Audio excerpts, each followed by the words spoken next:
whataboutism is a huge, not a pandemic. I wouldn't go quite as far as call it a pandemic, but it is a problem in America. If I don't like what your candidate says, you say, well, what about what your guy said? If the girlfriend does this, well, what about the boyfriend? Nobody takes any responsibility for who they are, what they've done, and what put them in the situation that they're in. Welcome into Wire to Wire. He's Cole Bryson. My name is Diesel. You Tolos are checking in on the stream right now on Facebook, Twitter, and on YouTube. Just search for The Fan Upstate. Jump in and be a part of the already 30 Tolos who are watching the show, Cole. But we just found out less than 48 hours ago that Rob Manfred has taken away the restrictions on Pete Rose, Shoeless Joe Jackson, and a couple of other longtime players that have been banned from postseason or been banned from the Hall of Fame. Well, now all of the other players that found themselves in the clink with Major League Baseball are coming around and saying, well, what about me? What about my situation? Can you take my restrictions away? That's what's going on with Trevor Bauer. You remember him, Trevor Bauer, great Major League Baseball pitcher. He was accused of some sexual improprieties and essentially has been blackballed from baseball ever since. American baseball. He's been playing overseas. He's been playing in Japan. He's been playing in Mexico. Crushing over there, doing a great job pitching over there. But Trevor Bauer is now saying, hey, guys, can I come back? Because nobody will hire me. Yeah, it is a very weird day to see the tweets that he sent out because as good as a baseball player as he is and was, Diesel, in the MLB, Trevor Bauer feels as if, again, keyword, feels as if he's been blackballed by the MLB. There are allegations out there that teams have been discouraged from signing Bauer after it was originally a 324-game suspension. Again, you mentioned the allegedly, right, sexual assault case. It was at 2021. 4 years ago. Feels like a long time ago now, right? And it seems like the world forgotten about Trevor Bauer. But it is interesting to see. I'm not saying you're wrong here. I'm not saying that the MLB should just completely cater to everybody, but it is interesting to see the MLB kind of change suit on certain issues. 2021, that would have been right there in the height of Me Too, right? I mean, everybody was getting Me Too'd at the time. Comedians were getting Me Too'd. Actors were getting Me Too'd. Feels like Trevor Bauer possibly caught up in a little bit of that. I mean, the allegations are the allegations. They did their investigations and they found nothing. Charges weren't pressed. The accuser did try to apply for what do you call those things? A protection order. Sure. And didn't get it.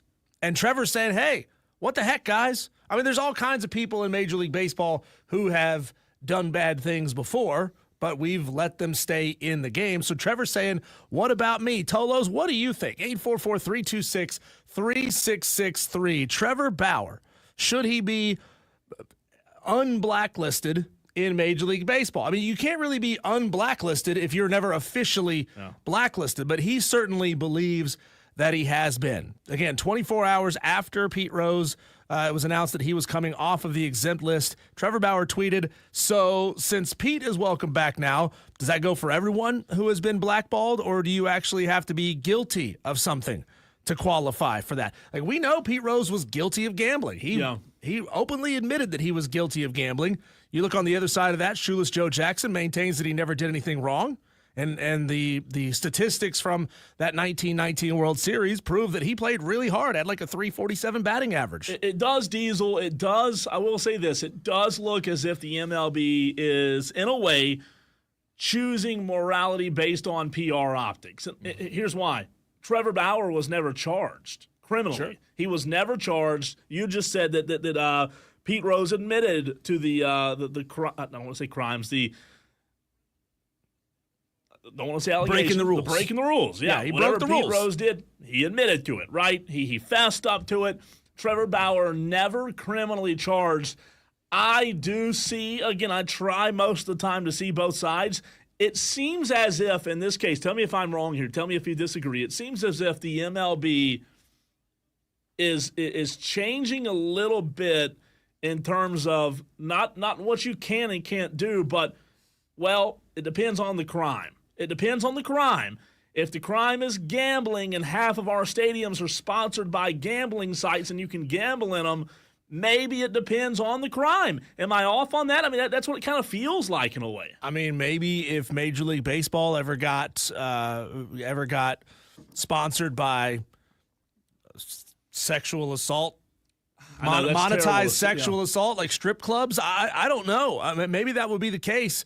Again, never actually convicted of anything. The accusations were there. They originally suspended him for 324 games, then reduced it to 194 games. Yeah. And he claims that he has had conversations with multiple teams who have told him various things over the years that clearly sound like collusion among Major League Baseball owners and GMs. Here's what's fishy about that. He is eligible in the MLB today. Yep. He was eligible a year. He's been eligible. Yeah. And what's weird, what's fishy, Diesel, is he has told teams, this is a fact, he's told teams he would take league minimum. Yeah. And that's what's fishy, because who wouldn't take Trevor Bauer at league minimum? So this is interesting. I was scouring looking for Trevor Bauer tweets about this. He said, well, one team told us it's not their decision. It's an MLB decision. One team told me that I was too expensive, even though I offered to play for the league minimum.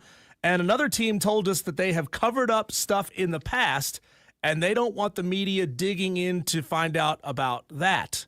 So it sounds like everybody's giving a varied excuses as to why they won't take a legitimate look at Trevor Bauer.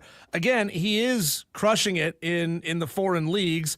Last year in 2024, he played in the Mexican League. He went 10-0 with a 2.48 ERA, 120 strikeouts and 14 starts. In 2023, in the Nippon League in Japan, he went 10-4 with a 2.76 ERA, 130 strikeouts in 19 games.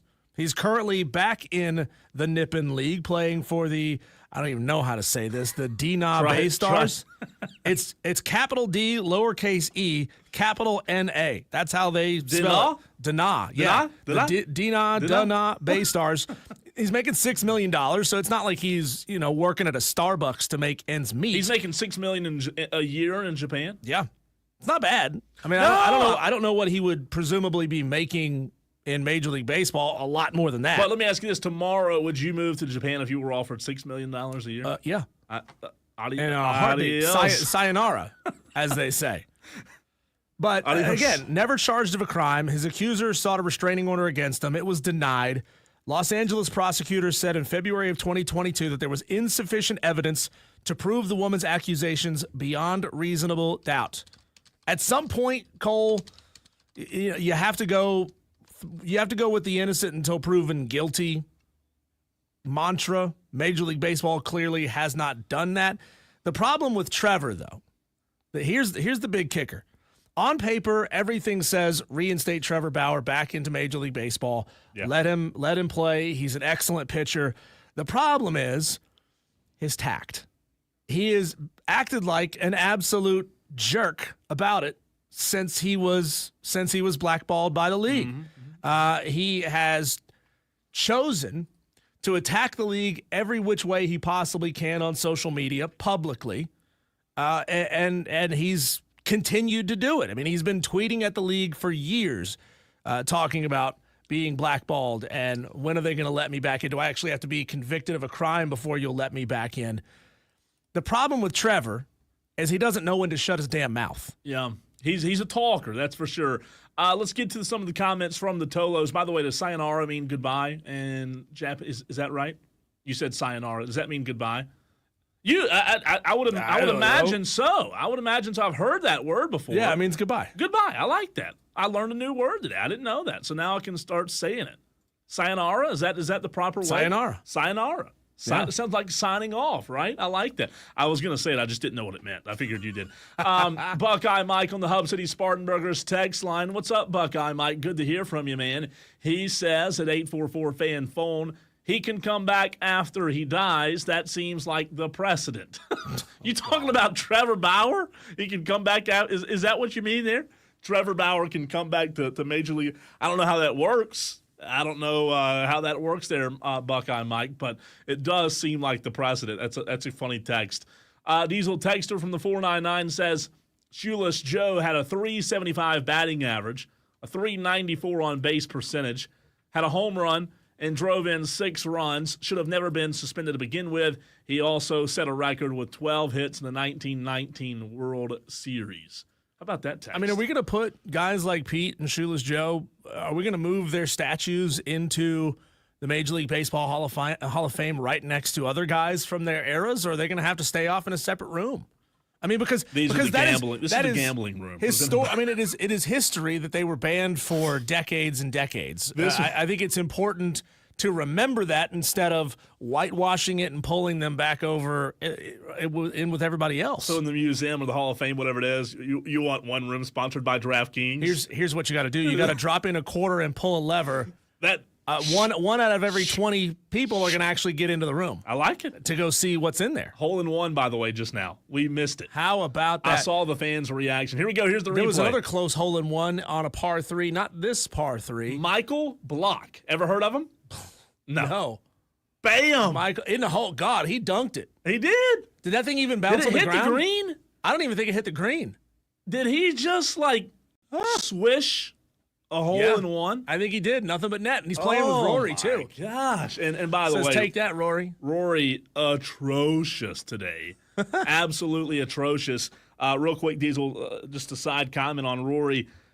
2 birdies today in the entire first round. And his first 9, he did not have a birdie in his first 9. No birdies in the first 9. So not a good day. His first 9 was a bogey, par, bogey. Rory's just out there playing with house money, man. He's got his career major, Grand Slam. Man, he was just always been so good at this course. I think he's finished with a 74 today. So Gerard is your current leader. I believe that's the North Carolina Tar Heel alum. I don't know if Bill Belichick and has Jordan Hudson are there supporting him. But I believe we do have a Tar Heel in first place in Charlotte. How about that? Boo. How about that? But you're right. It is strange. On the stream, Zach, good to see you in there. DB says Tolo. Madcraft says Shoeless Joe's good. Pete should still be banned. Why? Can you provide some why there, Madcraft? Why do you think Shoeless Joe is good, but Pete should still be banned? I don't know, man. If you're going to start unbanning people, it's hard to unban one and not the other. Yeah, where do you draw that moral line? Yeah. And again, Trevor Bauer's not banned. That's right. He's not banned, just nobody will sign him. And that's the weird part. It feels much more akin to the Colin Kaepernick situation. Yeah, I mean, he was eligible to play, just nobody would sign him. And I think with Colin, a big part of it was his attitude, right? A big part of it was his attitude. He took a stand for what he believed in. It made a lot of people really upset. We don't need to rehash that because people will start, throwing out 4-letter words on the text line. He took a stand and people didn't like it. But he didn't do anything to actually run afoul of the league or any of these teams. Happens all the time, by the way, with NFL players who do bad things yet manage to stay on rosters. Oh. And with Trevor, I mean, he's a heck of a pitcher. But the problem is he's a trash-talking, scab-picking, licking antagonizer. Maybe that's what he needs to do, go to the NFL. And he'd have a spot. Roger Goodell would put him up in an apartment somewhere and give him a gift card. He's going to be happy in the WWE one day. He's he's still making $6 million. I know $6 million compared to what, the top pitcher in today's game is making is peanuts, right? Stephen Webb, good to see you on the Facebook stream. He says, Merry Christmas, 100 days until college football kickoff. Can you beat that? I mean, are you kidding me, Stephen Webb? What a great way to start the show today, bringing some joy and positivity, Diesel. Think about that, 100 days, 1-0-0 until college football. That means tomorrow we'll be in double digits, Stephen. In case you were wondering how much money Trevor Bauer is losing out, again, making $6 million, still making one heck of a living over there. Still making a good living. Not including Shohei, because he's a different case. Yeah. He's making $70 million a year. The highest paid pitcher only is the Phillies' Zach Wheeler making $42 million. It's a big difference. Jacob deGrom making $37. Blake Snell, 36.5. Garrett Cole, 36. So I was going to say Garrett Cole. You're talking about $20, $25 million a year. It's a lot of money. That he's losing by not being there. The problem is, like, you ever heard that saying, you catch more flies with honey than you do with vinegar? It's like, Trevor, just be nice. Don't antagonize. I wonder if from the time that he was, I don't want to say convicted, he wasn't convicted, from the time that he was allegedly accused of these things, Diesel, from that time period until now, if Trevor Bauer would have acted a little bit different, if Trevor Bauer would have been a different guy in terms of how he communicated, how he talked to teams, I don't know. Maybe it changes things, maybe it doesn't. You would lean toward you think it would, right? I mean, it wouldn't hurt. It would be a better spot than he's in now, unemployed by the MLB. Well, imagine, Cole, if you went into a job interview with 30 prospective people who might hire you and say, all of you are jerks who won't let me in. Yeah, screw you. Screw you, screw you, screw you. I got some dirt on you. You over here lied and said that I'm too expensive. You said this. How come none of you will give me a job? Isn't that what Shedeur Sanders did after he's decided to sue? I mean, come on now, you're suing your bosses? I don't know. I've always wondered why certain people are wired that way. Maybe it's just like a gift that some people have, but I don't know. It's this weird combination of entitlement and victimhood smashed together. Yeah, especially when you're already rich, because Trevor Bauer's got more money than he knows what to do with. He's got more money than he can spend in a lifetime. Generational wealth has been set up for the Bauer family, but he doesn't have that thing he really wants, which is absolution and to be able to say, screw you, I'm back in the majors, you can't do anything about it. Now, we'll say this, one thing we haven't touched on yet, one angle of this conversation, and I don't know, only one person, only God knows whether he's guilty, and Trevor knows if he's guilty or not of what he was accused of, right? I will say this, if he truly, Diesel, is innocent, I would probably, if I were, I'm just thinking, if I were in those shoes, and I were truly innocent, he was never criminally charged, I'd be upset, right? I'd be upset. Obviously, though, when you're upset in life, you still have to handle things professionally if you want a professional job. Mm-hmm. But I can't say that I wouldn't be upset. And maybe that's what it is. Maybe he truly, I don't know. We don't know. Obviously, again, we know the allegations, but it is tough, and maybe one day somebody will let Trevor Bauer have one final ride, kind of to retire, one I don't want to say farewell tour, but he's 34, so he doesn't have a ton of time left. He doesn't have. I don't know how old those Japanese pitchers get over there, but you're right, maybe 3 or 4 years left of good pitching, and maybe he has to play longer because he's only making $6 million a year, right? Maybe he does. Good to see those in the those tolos in the stream. Real quick before we run to a break, Diesel, a stat that I just got in on the PGA Tour that's happening just up the road in Charlotte at Quail Hollow. By the way, it is beautiful weather up there. I mean, that course is really pretty right now. Listen to this. Dating back to 1994, Diesel, there's only been one instance of a PGA championship having 0 players among the top 10 on the OWGR, which is the World Golf Rankings, among the top 10 on the leaderboard at the conclusion of a round. At the end of the second round of the 2021 PGA Championship, the best ranked golfer among the 10 was Brooks Koepka. But right now, basically what that stat shows you is a lot of these guys in the top 10 of the World Golf Rankings are not in the top 10 of the leaderboard. There's a lot of parity in Charlotte right now. I didn't expect that. We talked about it yesterday. I thought it would be top guys aren't playing well. No, I think Scotty, last I looked, was like 16th, 17th, which is fine. He can make that up, right, in 3 days. That's nothing for him. But I thought that Rory would be there. Bryson's kind of way too far down that leaderboard as well. Let's see if I can find Bryson. Ryan Gerard, an American, is leading the tournament at Quail Hollow right now. You look at the top 10, you do not see names that you're familiar with. You do see Keegan Bradley all the way down. Scotty Scheffler, like 16th right now, Diesel in the standings. I see Andrew Novak tied for 23rd, Wofford College alum. Lucas Glover, not a bad day, tied for 23rd, Clemson alum. I don't see Bryson DeChambeau anywhere. Jacob Bridgman tied for 43rd. He is a Clemson alum, Chapman High School, right here in the upstate. Patrick Reed, I see him in the 40th. Bryson is tied for 43rd, Diesel. So not a great day for Bryson. It looks like a lot of par. Do we know if his playing partner is talking to him? Oh, my God. Maybe that's what. Do we know if he's upset about it? Maybe that's the problem. Maybe his playing partner is talking to him. No, I don't know. And distracting him. He wouldn't talk to me all day. I don't know. He didn't say a word. I still can't get over that. What a weirdo. Wuss. What a weirdo he is. Diesel, last night, the NFL released their schedules for all NFL teams. Let's take our first look at the 2025 schedule for the Carolina Panthers. That's next.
Well, it's time to tell you, Tolos, just how well or poor the Carolina Panthers are going to perform in 2025.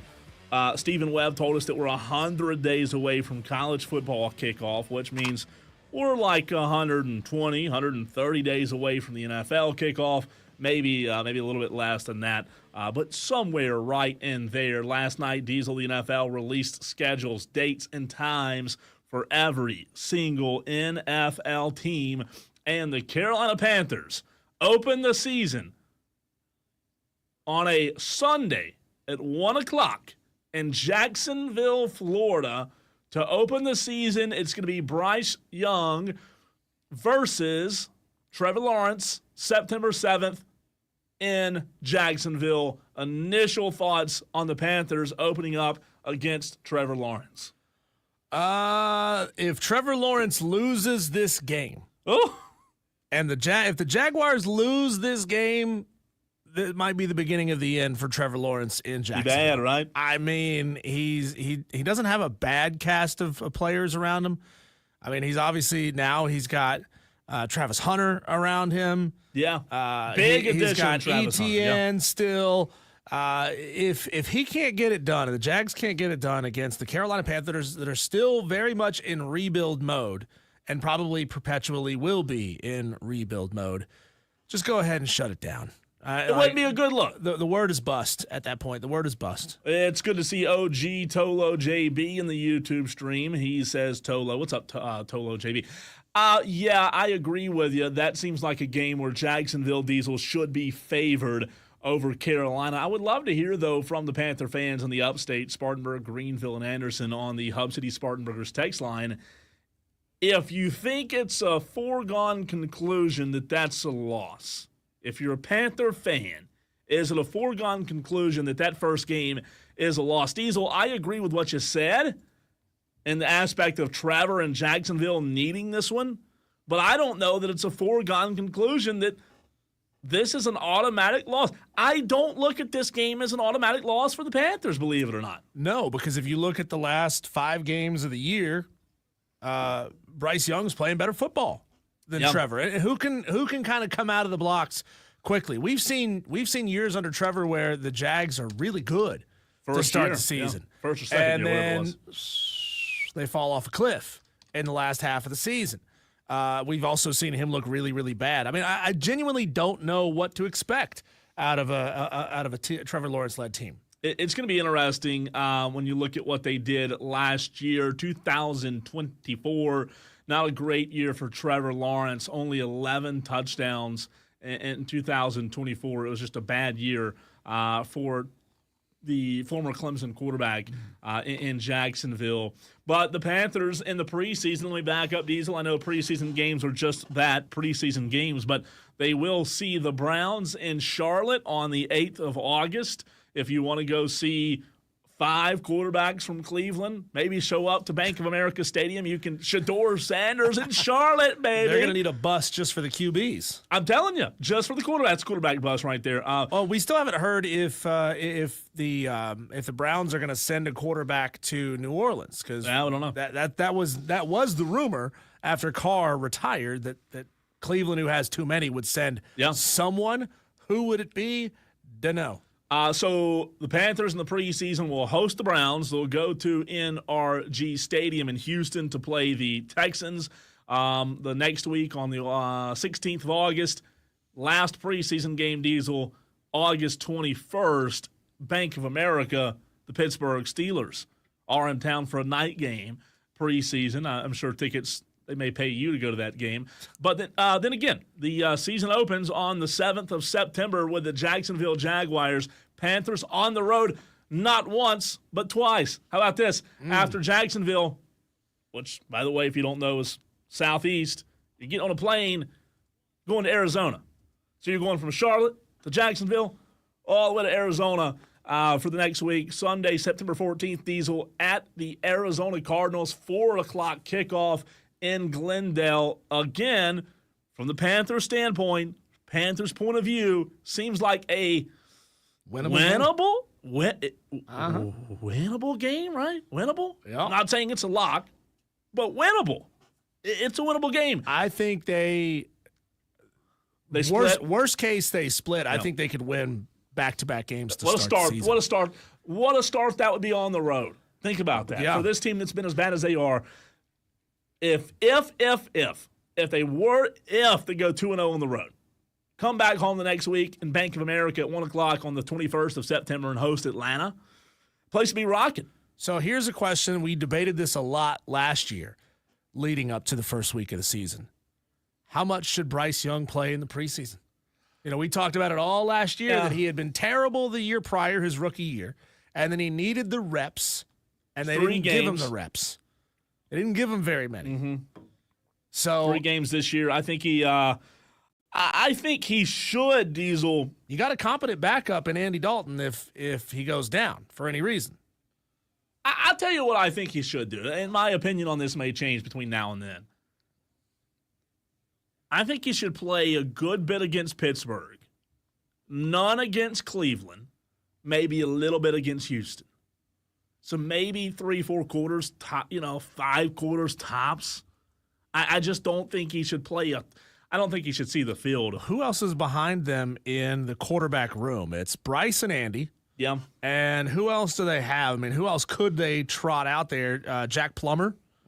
Somebody named Ethan Garbers, who doesn't even have an image on the Carolina Panthers official roster. So you got Bryce 1, Andy 2. Andy's going to see Jack 3. Snaps, yeah, right? Andy will see the majority. Jack will get in, probably play the majority of that third preseason game. What do you think? How much do you think he should play? A game and a half? I think he should play the entire first half of the first game, the entire first half of first half of the Cleveland game, first half of the Houston game, and then maybe 2 series of the Steelers game. See, I wouldn't trot him out at all out there. I wouldn't trot him out at all for the Cleveland game. I'd keep him on the sideline. I just want him to be comfortable by the time week 1, Sunday, September 7th. Yeah. I want him to be comfortable by then, so he's not playing stiff and tight the way that he did for the first 5 weeks of the last season. Yeah, so those are the first 3. The Jacksonville Jaguars on the road, Arizona Cardinals on the road. You host the Atlanta Falcons, but guess what? After that, you're right back on the road. Gillette Stadium at New England. First-year head coach Gerard Mayo didn't make it but a year in New England. The old school, the old guard back in town in New England. Diesel, September 28th, 1 o'clock kick. It seems like every Panthers game is a 1 o'clock kick, but I wouldn't want to put that mess in prime time either. I know. At New England, again.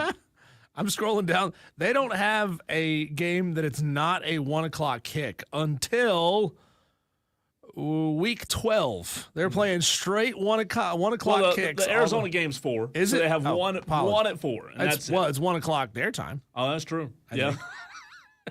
That's bad. So let's do this. Not to go through game by game, but I want you to, on the count of 3, let's both say winnable or not. We can say winnable or not winnable. We've both said winnable for Jacksonville, Arizona, right? Atlanta at home on the 21st. 1, 2, winnable. 3, winnable. Yep. I think winnable as well. Winnable. On the count of 3 for the Patriots at Gillette Stadium. 1, 2, 3. Winnable? Yep. Hesitation or no? No, I think that's winnable. I mean, New England's still got a lot to figure out. They're still rebuild. I mean, they're still total rebuild mode, no doubt. JB says, I see the Panthers improve by 1 game and go 6-11. That's hopefully better than that. They are hosting on October 5th the Miami Dolphins. 1, 2, 3, not winnable. If Tua's healthy, right? Keyword, if Tua's healthy. Sunday, October 12th, this ought to be fun. For the 3rd straight year in a row, my Dallas Cowboys are in Charlotte. 1, 2, 3, not winnable. I'm just going to go ahead and pencil it in as a win. I'm just going to go ahead and write it down now. I had to say it. Just I had to stay true to my colors. Obviously, if Dak is healthy, it'll be a tough one. And who knows? Who knows? Last year was not as close as Panther fans would have thought, as bad as Dallas was, but who knows? By that time in the season, we'll see. I don't know with the improved receiving core there in Dallas. I wouldn't chalk it up as a win legitimately. It's winnable, but it's a very thin thin winnable margin. October 19th, MetLife Stadium at New York Jets. 1, 2, 3. Winnable. Not winnable. Winnable. Not winnable. Not winnable. I just don't see him going up to East Rutherford. And look, I hear you on that. And I know New York's in a I don't know if they're in a rebuild because that's their constant state of living, right? Like they're never to where they want to be, Diesel. But I don't know. That would be, I'll tell you this, I'd be really impressed if the Carolina Panthers, and I know the Jets aren't amazing by any stretch of the imagination, but I'd be impressed if they went up there and won in New Jersey. I really would, man. I really would. October 26th, Bank of America Stadium will see Josh Allen. How about that? You can see Josh Allen in Charlotte. 1, 2, 3. Not winnable. Not winnable. They might lose that game by 4 touchdowns. No, don't say that. Don't. 4. Don't do that to the Panthers, Diesel. The next week, November the 2nd, they're at Lambeau. That's tough. At Green Bay, 1, 2, 3. Not winnable. No. Jordan Love, he got some weapons in the draft. They're good. Green Bay's a sleeper this year to make the Super Bowl in my mind. They're going to be really, really good, I think. November 9th, the Bank of America Stadium will host the New Orleans Saints on a 1, 2, 3. I say winnable. Yeah, I think so. Division games are winnable, right? They're winnable. Maybe outside of playing Tampa. Tampa Bay, yeah, okay. At Atlanta on November 16th, we both said winnable the first time around. You sticking with that? Maybe a little bit less. A little bit less. I'm going to say this one's not winnable. Okay. Atlanta on the road. By that point, these two, rookie DNs, I think are going to be really, really good. Okay. And I don't trust Carolina to be able to get enough push up the middle to take advantage of that weak defensive line. November 24th, the Panthers will head west. Levi Stadium, Santa Clara, California, San Francisco 49ers. I'm interested to see what you say on this. 1, 2, 3. Not winnable. I say winnable. Now, you're going to kill me. You're going to crucify me. But I just don't know that the San Francisco 49ers are the San Francisco 49ers from 3 years ago. I don't know. Maybe they are. Maybe even still, I think they're just better across the board. They're better across the board. However, if you told me by November 24th, Bryce Young's still playing like he was toward the end of last season, man, they don't have Debo anymore. Like I do believe in Bryce a little bit. November the 30th, the Los Angeles Rams will catch a flight to Bank of America. 1, 2, 3. Not winnable. Not winnable. I think I agree. Having an experienced quarterback like Stafford depends what they're. Obviously, they lost some receivers late in the year last year, and they weren't great toward the end. Diesel, the bye, is that a winnable game for the Panthers on December? Hey, quick note. Think about this for a second. We're at December the 7th on their schedule, and I have not said Tampa Bay yet. It's wild, right? I have pushed them all the way to the end of the season. I haven't said them one time. Now, you and I both said winnable for New Orleans, right? Yep. Tampa Bay on the 21st of December comes to Bank of America Stadium. Not 1, winnable. 2, 3. I'm with you. Not winnable. Yeah, I'm with you there. Then, the next week, Seattle Seahawks come to Bank of America Stadium. Diesel, 1, 2, 3. Winnable. I like that. Well, I think that's Jalen Milroe and Sam Darnold. Winnable. Quarterbacks for that team. Yeah. Old Sammy's coming back. Yeah. Well, not coming back, but just facing him in his own stadium. I think so. And then listen to this, man. You don't see this happen much in the NFL. January 4th to end the season at Raymond James Stadium in Tampa, Florida. At Tampa Bay, we just said unwinnable. Think about that, Diesel. 2 of their last 3s against the best team in the division, probably, right? Yeah. That is odd. Tough spot to be. That's not a winnable game. I have them at 10 winnable games. Which means you're going to lose, 4, 5? Yeah, I mean, realistically. if you win 7 out of those 10, you're in a good spot. That is if Bryce Young is playing up to the standards or close to the standard that he set over the last 5 games of last year. Another fun question, Cole, is at what point do we think Bryce Young, if he's not playing well, gets benched? And if that happens, do we see him playing again? Okay, that's a good question. In this season, let's say he sucks through week 7 or 8. Do they go to Andy Dalton and say, all right, Bryce, you're done. We're playing Andy the rest of the year, and we're going to figure something out next year? Instant reaction, I say no. I think, again, this is my prediction, regardless, Diesel, of how Bryce Young plays this year, I think they have to leave the year knowing without a shadow of a doubt he either is or isn't the guy. And because of that, regardless of how he Can't plays, figure that out in 7 games? you can, but I think if I'm Dan Morgan, I'm saying, Bryce, you're playing every game. Go play. Play in the tank? Well, I'm not giving him I'm not going to let him win. No, Bryce, if you're the guy, you go play every game in 2025. That's just my prediction. I think he does.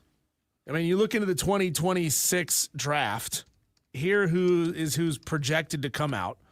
Arch, Drew Aller from Penn State, Garrett Nussmeier from LSU, Lenore Sellers, and Cade Klubnik. Yeah.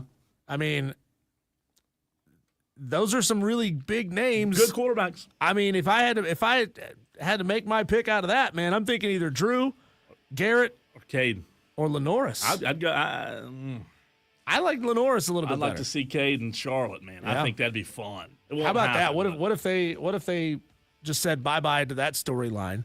That they don't draft Clemson players. We'll go get a quarterback. By going to get a quarterback. How about that? When we come back, Cole, I want to get your thoughts and the Tolo's thoughts on this as well. The Timberwolves troll the Warriors after eliminating them from the playoffs. A lot of people are up in arms. Mountain or molehill? That's next.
UNC Tar Heel Ryan Gerard still holding the lead in the clubhouse with a first round 66, 5 under, and that includes Cole bogeys on 17 and 18. So Ryan Gerard could be sitting at 7 under. Second place, you got a tie between the Brit Luke Donald, the Aussie Ryan Fox, Alex Smalley from the U.S., Stefan Jaeger from Germany, Cam Davis, the Australian, and Aaron Ray, the Brit. Those, let's see, Cam Davis and Aaron are still on the course on 10 and 8 respectively. So if they have a good back nine here, either one of those guys could jump up and take the lead. Can I throw a stat at you real quick? Yeah.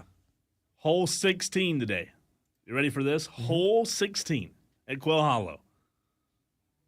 This is unbelievable. Scotty Scheffler, Rory McIlroy, and Xander Schauffele. Hole 16, double bogeys by all three of them. Well, Marty Smith was chatting with Ryan Gerard after he finished his round, and Ryan said, "Man, something to the effect of, I really wish I had finished this course better." And Marty said, "Yeah, but 17 and 18 have been eating a lot of people up." And today. I think he bogeyed on 17 or 18. Gerard did. Also, one side note, buddy of mine last night, I saw him at a event I was at last night, Diesel. Out of bounds or in bounds, he went to Quail Hollow yesterday as a golf fan. Yeah. And in the pro shop, spent $5,000 in the pro shop. What would your wife say? I mean, can you imagine walking home? She would say, "You better have buyers already lined up for this stuff." We remember we had that after the Masters, and the people that were buying up Masters, like people don't buy up PGA Championship gear the way they buy up Masters gear. I told him he was an idiot. But we had all these clips of people saying, "Yeah, I just went in there and spent $1,000, $2,000, $3,000, $5,000." I mean, look at what we've done on our Facebook Marketplace or found on our Facebook Marketplace the last couple of weeks. There's so much Masters stuff out there because people go nuts buying it all up. But the fact is, nobody else wants it. If you weren't there, nobody wants it. And it's weird to buy Masters stuff secondhand. I don't like it. But yeah, Cole, there's been some tough play on some of these holes. What is it? Number 9 has been a really tough hole for a lot of people. There's been 40 bogeys on number 9. That's a par 4. 31 bogeys on 12. 30 bogeys on 16 and 17. 24 on 18. 16 has had 7 double bogeys. 18 has had 8 double bogeys. And when it says other, Cole, that's usually not good. It's usually not good. 6, 7, 14, and 15 have also been treacherous and put up some big scores on those holes too. 17's tough. I told you yesterday, that's that one that has that island-like feel. It's tough. I'll say this, though, real quick. It's an equalizer kind of hole, man. It is. Watching, I don't play golf. I love watching it. I'll say this. What impresses me the most, as we've got it on the big screen in the studio today, watching these guys play, whether it's the driver shot, they're using their irons, they're in the rough, whatever it may be. What impresses me the most is a long putt. I don't know what it is. I think a long putt. I mean a long putt. Yeah. Not 10, 30 feet. 30 feet. Those just impress the heck out of me, man, how they can get those things lined up with those greens the way they play after a bunch of rain the past couple of days. I'm telling you, when I see a long putt drop in, that's one of the things that does it for me. The percentages on those shots are so low, and just to get it close. That's the goal, is just to get it close. Speaking of close, here's Bryson. On the green. Let's see if he ain't close. No, I know. I was just messing. He's putting from Huntersville. What are you talking about? And he's in 76th place. This one's for a birdie. Not happening. Womp womp, Bryson. I mean, he put it within 6 inches of the hole. I love how mad he looks. Don't you love it? I hate that stupid logo on his hat. Cole, have you? We saw the video. We were watching it together. The Minnesota Timberwolves eliminated the Golden State Warriors last night, and they decided to wish them well in their future endeavors with a troll video that was made to look exactly like the Full House theme. And, they made it look like an 80s or 90s shot video. It shows the Full House house. They even dressed up digitally. The Golden Gate Bridge in Minnesota Timberwolves, gear and colors. I mean, like, mountain or molehill, a lot of people, I'm sure, in San Francisco aren't happy about this, but I mean, what happened to sportsmanship? You finish a series, you lose or you win, and you go on and you act like gentlemen. They knocked out the Bulls. That's what happened. Like, they knocked out the Bulls of back. I mean, come on. They knocked out the Bulls. I know they don't have Michael Jordan, and I know that the Warriors aren't the same team from 5 years ago, but come on. This is Golden State we're talking about. Knocked them out in the playoffs, man. I know people say have sport. I don't think it's I think it's a molehill. I love it. I love it. And I really do. I love troll jobs, man. Go at them. You beat them. Talk a little trash. You know, the Warriors have done this to teams for the last almost 15 years. So, you know, you got to send them out in style. You got to put them out of their misery. You know, double tap to the back of the head. That's what this was, the second one. Yeah, I have no problem. Do you have a problem with it? No. Okay. No, it's great. It's great for not only it's great for us. I mean, they were filming shots riding around on the trolleys of San Francisco. So the Timberwolves had to take time off of their preparation to go film content for a troll video if they won the series. Love it. It's Absolutely amazing. Love it. I'm telling you, man. What I do not love, I'm going to be upset about this. What I do not love is what Paul Mainieri continues to do. This just does not set well with me. Paul Mainieri, you've got to learn to quit talking. What am I talking about? We'll get into it next.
hour from right now, we will invite you Tolos out there in Spartanburg and Greenville and Anderson, wherever you may be listening, and Somerville. Travelers Rest, too. Travelers Rest, wherever you may be listening on the old FM frequencies, 97.1 Spartanburg, 97.7 Greenville, parts of Anderson, or on the Odyssey app, or watching the show, as 95 of you are doing on Twitter, Facebook, and YouTube at The Fan Upstate.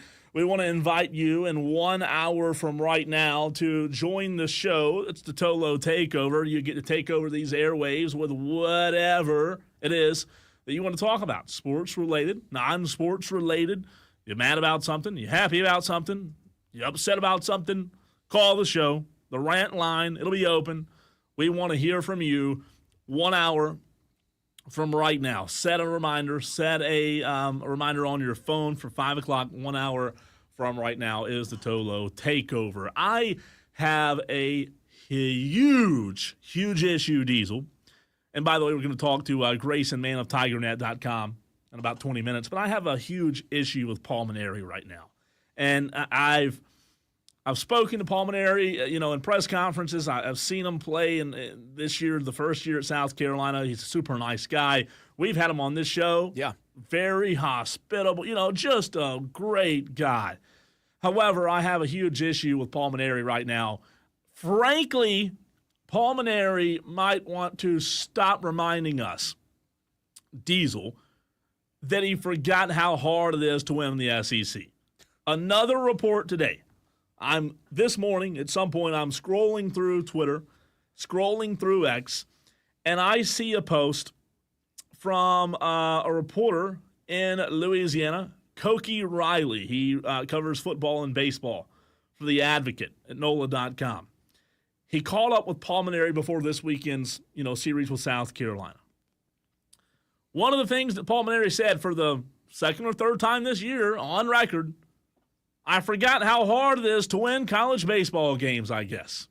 Those words came out of the mouth of your baseball coach. Diesel, Gamecock fans, they did not forget how much they expect to win at South Carolina. They have not forgotten. This isn't a retirement home gig or a legacy tour for Paul Mainieri. It's the SEC, and you either compete or you get run out of town. I get the strong run he had at LSU, but South Carolina isn't paying him to reminisce about the good old days. They're paying him to win now, and frankly, Gamecock fans should be livid about this. There's a word for it that I can't get to come to mind right now to describe somebody who's affable in a self-deprecating way, and that really does describe Paul perfectly. Like he's very eager and willing to admit that this is hard, that he's not finding the success that he wants to have. But you don't say it out loud, Paul. You don't say it out loud. Like maybe he's trying to sound affable. Maybe he's trying to take some of the heat off and say, well, oh, shucks, man, this is tough. No. We made fun of Dabo Sweeney for saying winning is hard. Yeah, winning is hard, but that's what you get paid a lot of money to do. Yeah. Right? I mean, don't bitch and moan about it. Don't say that. Right. If you think winning is too hard at the SEC level, go coach your kid's Little League team. Yeah, or grandkids. Well, yeah. Look, again, I want to be very clear. I think Paul Mainieri is as accomplished, has forgotten more about baseball than I'll ever know. I'm not questioning what he knows about the game of baseball, but it is our job to react to things that he said. I did think about this earlier. JD, who texted in on the Hub City Spartanburgers text line, he said, is Paul Mainieri the baseball coach version of Joe Biden? My gosh, does the guy have dementia? Like, I'm not throwing shade at Joe Biden, but sometimes you felt like, man, just don't say anything. And that's kind of how I feel right now with Paul Mainieri. It's like, coach. Like, I love the SIDs at South Carolina. I love them. They're great. They're so great to work with. They got to be sitting over there thinking, coach. If you're the SID, stop letting them be available. Tell them, no, don't go on any more podcasts. Don't do any more radio interviews. Don't, post any videos on TikTok. Don't let your grandkids get out the phone and record you saying stuff like that. Just don't say it. Don't do any of these things. Radio frickin' silence, Paul. That's what we want from you right now. You don't need to be spending your time going on LSU podcast talking about the good old days. You need to spend that 20 minutes to figure out how to get 20 more runs over the course of a season. You know what's interesting about it? I don't have a problem. And by the way, phone lines are open as well at 844-FAN-PHONE. That's FANFONE, 844-326-3663. Diesel, I don't have a problem with Paul Mainieri personally being available to the media while they suck. That's just my opinion. The reason I don't have a problem with it is because you know what? It shows, hey, we're not good. We're not good, but I'm not going to run from this. I dug us in a hole. The buck stops with me. I don't have a problem with him being available. I just have a huge problem with the things that he said this already once this season to I don't know who it was, a journalist in Columbia. So this has already been said once, maybe twice. And for him to come out again today, the 15th of May, right before they go play his old team in LSU, the last series of the season, and South Carolina's got like 0.2 wins in the SEC, for you to come out and say, I guess I just forgot how hard it was to win in the SEC, that gives South Carolina fans zero confidence that you are the man for the job. Pipe it, Paul. Pipe it. You can't say things like that. At that point, media training. Talk to Paul and say, hey, instead of saying winning is hard and I'm struggling, get him to say something else. God. It's like, I've got a plan. Yeah, winning is hard, but I've got a plan to fix it. I've got a plan. That's right. What's your plan, Paul? Yeah, where's that? You don't have to. You don't even have to reveal the plan yet, but just speak with a level of confidence in your voice and in your words, instead of saying, "Well, oh man, instead of saying, Seattle's a long way away." Say, "I have a plan to get there." Yeah, if he said Diesel this morning, maybe he did. Maybe we are not privy to the entire. I don't know. But I've heard this too many times now to not have a problem with it. If he said today, look, jokingly, and I think he does kind of say this jokingly because he is very light. Like he tries to keep things, the conversation light and fun, right? That's just the way he is. If he were to say jokingly, Diesel, look, maybe I've forgotten how hard it was to win in the SEC, but and maybe a little smirk right there. Some confidence, a little, not arrogance, but look, I'm telling you, this isn't my first rodeo. I've been here. I know what it takes to get this program back on track. And by golly, we're going to do it. We're going to do it next year. You're going to see a different product. South Carolina fans may be dumb enough to believe it. I'm not saying they should or shouldn't, but I'm just saying you cannot continue to give this fan base zero hope, because that's what they have right now is zero hope. None. They don't have any hope. Well, and they don't have any belief that you know how to fix it. No. I mean, you look like a deer in the headlights when you say things like, I forgot how hard it is. And you know what? You look like a deer in headlights, and I don't remember who it was. It was Aaron Fitt of D1Baseball.com, who we had on the show earlier this week, right? We talked about this with Aaron Fitt. I wanted to bring this up here. Link Jarrett, who was at Notre Dame, now the current baseball coach at Florida State Diesel. Link Jarrett did not have a good year at Florida State in his first season. He's now in his third season, I believe. They were atrocious. Now, Link Jarrett's a little bit younger than Paul Mainieri. He's no spring chicken, but Link Jarrett's a younger guy. Link Jarrett in his first season at Florida State, I'll look it up here in a second, they were awful. They were atrocious. He followed the footsteps at Florida State of a legend. But guess what?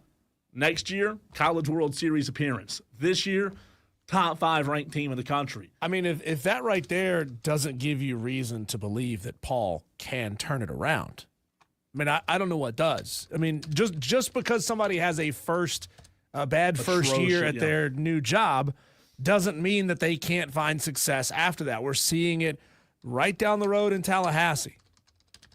Yeah, we are. We are seeing it. When he replaced Mike Martin, I'll just pull it up, Diesel, in 2021 was Mike Martin's last season. He was like 140 years old, right? Lincoln Jarrett was the next guy.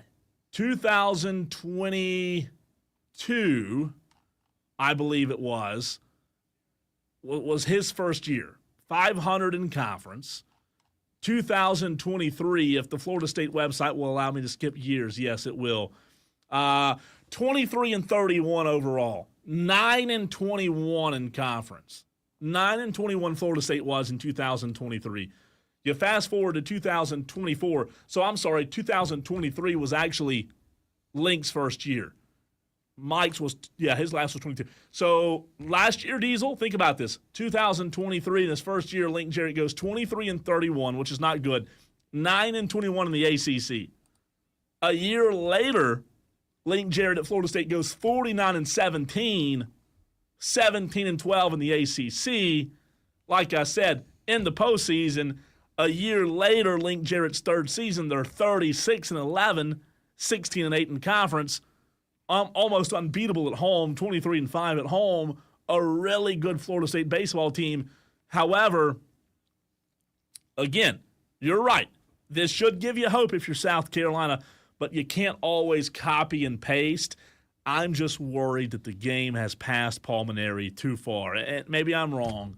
I want to see this happen. What happened with Link at Florida State, I want to see happen in Columbia, and Gamecock fans do as well. But you just can't use copy and paste all the time, man. There is precedent for trusting the process. I mean, Paul's first year at LSU wasn't good either. No. Before he became a legend down there. There is evidence to trust the process. The problem is the messenger right now. The person that's telling you to trust the process is telling you how hard the process is. And it's almost like he's looking for sympathy, right? Sympathize with me because it's really hard to beat Florida and LSU and Georgia and Tennessee and Vanderbilt and all these great programs we have in the SEC. That's really, really hard. So give me a break, would you guys? That's what it sounds like. And it's been a long time. Look, I get it. It's been a very long time since South Carolina has been at the level, at the bottom of the barrel that they're in right now. They're not this season. We've seen that they just can't hit the long ball. They cannot get the offense going. They're, allowing way too many runs. There are problems aplenty. There are a plethora of problems in Columbia when it comes to this baseball team. So we've been negative. We've gone through what has gone wrong. If we are supposed to spin it, Diesel, and turn this thing around, and you and I are supposed to be that breath of life, that breath of hope for Gamecock fans, you use the Link Jarrett situation as a possible avenue of what could happen to your program. You also use, and maybe this is his last lifeline, but you also use Monty Lee and what you can do in the portal to give a little bit of hope to Gamecock fans, because Paul Mainieri and Monty Lee, Diesel, they're not having to build a program from scratch in 2010. They're able to go get guys tomorrow. It's true. When the season's over, right? When the season's up, go get guys tomorrow and make this program better. They're like, you're not given 3, 5, 6, 7 years anymore. You've got to go use the portal. And I've said it on this show multiple times, the jury's out on Monty Lee. I'm sorry. Yeah. But the jury is out on him. Truth is, you're down from 4 to 5 years to like 2. You have 2. Yeah. Like, first year, they're not going to fire you yet, but they are finger on the trigger, ready to end it. Second year, that's when you have to figure it out. If you can't show a dramatic improvement in the second year under Paul Mainieri, he's gone. There's no way. I mean, he may step down of his own volition. If they had another bad season like that next year, I don't see Paul making the midway point of the season. And they may get rid of him at that point. And Texter corrected me that Mike Martin Jr. filled in the gap between Mike Martin and Lincoln Jarrett. You're right, Texter. What was that, like a year or two maybe? Did he make? I don't know. Let me know on the text line. Texter from the 954. Appreciate that. You're right. I forget about Mike Martin Jr. filling in his son. I don't know, though, without looking off the top of my head. I'm thinking it was just a year or two.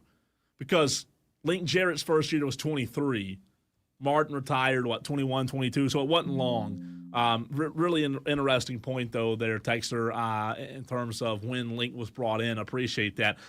Dewey on the Hub City Spartanburgers text line says Paul Mainieri should be fired immediately for his behavior.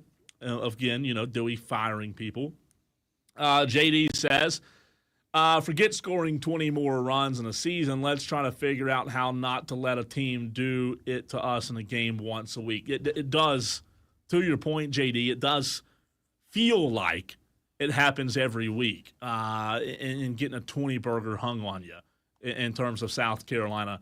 This is it, though. Here we go, Diesel. South Carolina, LSU this weekend. It all comes down to one more weekend to see how the final season ends. What taste is left in the mouth of Gamecock fans, right? Because you know what? Whether you want to admit it or not, the seniors, they deserve for Founders Park to be jumping this weekend. They deserve for Founders Park to be full this weekend.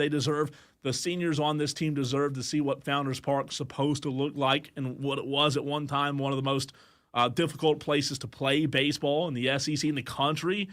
I don't know that it will be, but they deserve to do it as these seniors go off the number one team in the country in town, and we'll just see it. Here's what I hope. I'm not expecting Carolina to win, but I just hope it doesn't get ugly. Like, if it gets ugly, Diesel, I don't know. I'm just saying. They got to win 2 out of 3 to stave off a sub-500 record. And that ain't happening. No. That is not happening. I will say this. I don't think anything's happening to Paul Mainieri. But answer me this.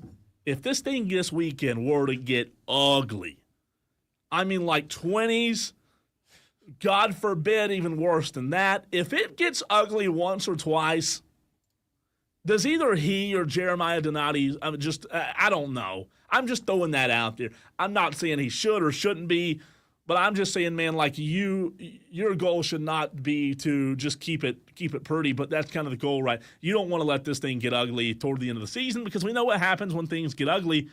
I remember Diesel when South Carolina fired what's his name that was with Ray Tannerall, Chad Holbrook. I remember it when USC fired Chad Holbrook. Chad Holbrook couldn't bring his family to games. It was bad. It was ugly. I just hope it doesn't get that way with Paul Mainieri. And you look at what LSU's been able to do offensively, they can do it. Yeah. And against good teams. I mean, they put up 13 runs against the top 5 Arkansas team. They mercy ruled Arkansas. They put up 12 runs against the top 5 Tennessee. This team can score. This team can score a lot. And this series could get out of hand. When we come back, let's talk to our guy, Grayson Mann, who is just an excellent Clemson beat writer. We'll talk to Grayson about Clemson baseball, Clemson football, and everything in between. That's coming up next.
Well, we're 100 days away from the return of college football. It's exciting times. We'll talk about college football and Dabo Sweeney and what he's doing here in just a minute. We bring on Grayson Mann of TigerNet. Find him on Twitter at Gray_Man21. That's man with 2 N's. Tolos. We ask all of you to go and follow our guests on social. Grayson, let's bring you to a question that we touched on briefly yesterday.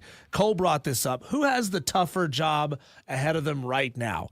Eric Bakich, who has a lot of talent but has to take that next step to get to Omaha, or Paul Mainieri at South Carolina, who basically has to start over from scratch after a dreadful SEC season?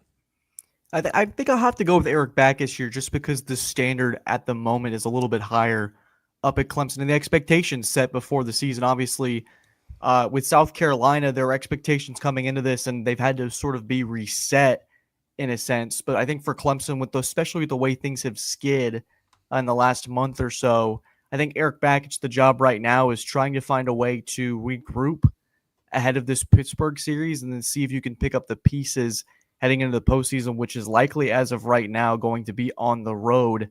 Obviously, a rebuild is going to be a tougher job down in Columbia, but I think in terms of championship expectations for both programs, I think as of right now with the things that are set out, I would give Eric Bakich a tougher outing right now with everything they're dealing with up in Clemson.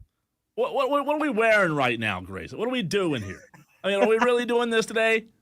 I mean, your star player's out. You're wearing your Celtics green. You look like a leprechaun. You got I'm believing, brother. I'm believing. Okay, curveball in this Clemson conversation. We'll format break this. Do you really believe without Jason Tatum? Do you really believe? Oh no! Oh, of course not. I believe Cole will be pesky and will be annoying to the Knicks in Game 6, but I don't think it goes anything beyond. Do you win the series somehow, some way? I think if they find a way to win Game 6, they're going to beat them back in Boston for a Game 7. But I do think Indiana is sitting here going, they're just licking their chops right now, thinking, man, the path to the finals just got a lot easier. The Knicks are getting beat up by the power of friendship Celtics, and then you got the. We'll see how that all plays out. Right now, I'm just enjoying that the season is extended to another day, and so that's all we can do. Cole, you know that Monday was painful, man. That was a painful. Yeah. That For hurt you my heart. or Jason Tatum, which one? I think probably Tatum was hurting a little bit more. Sorry, too soon. Man, I come on for this segment and you throw in this. Where's the exit button? Leave stream. There's a word for that, Cole. It's called blind optimism. Okay? That's right. It's blind optimism, and it's okay to have it. Madcraft has it about his Atlanta Braves. Grayson, without knowing the matchups, because we won't get them until Monday the 26th, but right now, gut feeling, who do you think advances farther out of the state of South Carolina? Is it Clemson or is it Coastal?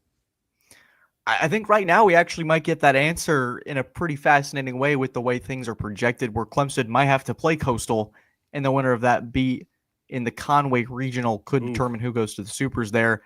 If I had to guess right now, Coastal's probably the odds-on favorite. They've had Clemson's number twice in the regular season in 2 midweek bouts, and there are just problems with Clemson's roster right now, whether that's injuries, whether that's offensive inconsistency, or just not the right pieces on the pitching staff. There are just a lot of factors that would, if I had to pick a series, let's say they play twice or best 2 of 3, I'd have to probably lean Coastal, especially if you're having to travel on the road. We do have to account that postseason environment at DKS is pretty strong. But even if Clemson were to host, as of right now, that'd be a tougher outing. But I think as of today, Cole and Diesel, I do believe Clemson is slated to play Coastal in that regional. Little rematch from a year ago, right? Little rematch. Grayson Mann, TigerNet.com joins us right here on the Fan Upstate. Clemson fans, if you have a question that you would like Grayson to answer, let us know. Twitter, Facebook, and YouTube on the stream. 109 of you in the stream right now. Let's get in, Grayson, to the nitty-gritty of Clemson baseball. We know we've had you on the last couple of weeks, but, man, it just doesn't seem like here we are on the 15th of May, that it doesn't seem like this program has a possible path to figure out how to turn this ship around, just given the history of the past month. It's been a rough month. Aaron Fitt of D1 Baseball we had on Monday or Tuesday earlier in the week, and He described it as a brutal stretch for Clemson, given where they were at one point in the season. You've seen them. What do you point to when it comes to why they just have fallen off this cliff? Brutal is certainly the word. We had Aaron Fitt on our podcast after the NC State sweep, Yeah. and there was still shout out to Aaron Fitt, by the way, has all the answers if you're needing baseball info. He's the best, man. Oh yeah. So the thing that's interesting is even after that NC State sweep, the word was, okay, is this a blip or is this just a feature of this team? Yeah. Because the competition has increased significantly in the last month. Now, whether those wins prior were on a roll, they hadn't lost a series yet, they had just beaten Georgia in a midweek, so there was some optimism of, okay, this is a group that's starting to figure it out, flaws and all, and it's been flaws and nothing else for the last stretch here. And the things that I pointed to earlier that have kept Clemson sort of as a Omaha favorite, they went from an Omaha favorite to, are they going to be able to even host a regional? And a lot of it's been the offensive inconsistency. I know the pitching staff has been sort of the low-hanging fruit. It's been the piñata that we all swing at when we talk about the flaws of Clemson baseball. But when you have an offense that really had a lot of expectations coming into this year, bringing in a lot of talent in the transfer portal, you had Cam Canarella, who was a consensus top draft pick entering this season. The pieces really just haven't come together, and so you're giving up a lot of instances at the plate. And we talked to Eric Bakich about this on Sunday, where they've been in such a skid that every at-bat feels like they got to try to win it on that swing. And so it's being reflected in maybe the counts where there may be some stuff outside the zone that pitchers are starting to realize that they're going to be swinging at everything. Let's try to trap them a little bit.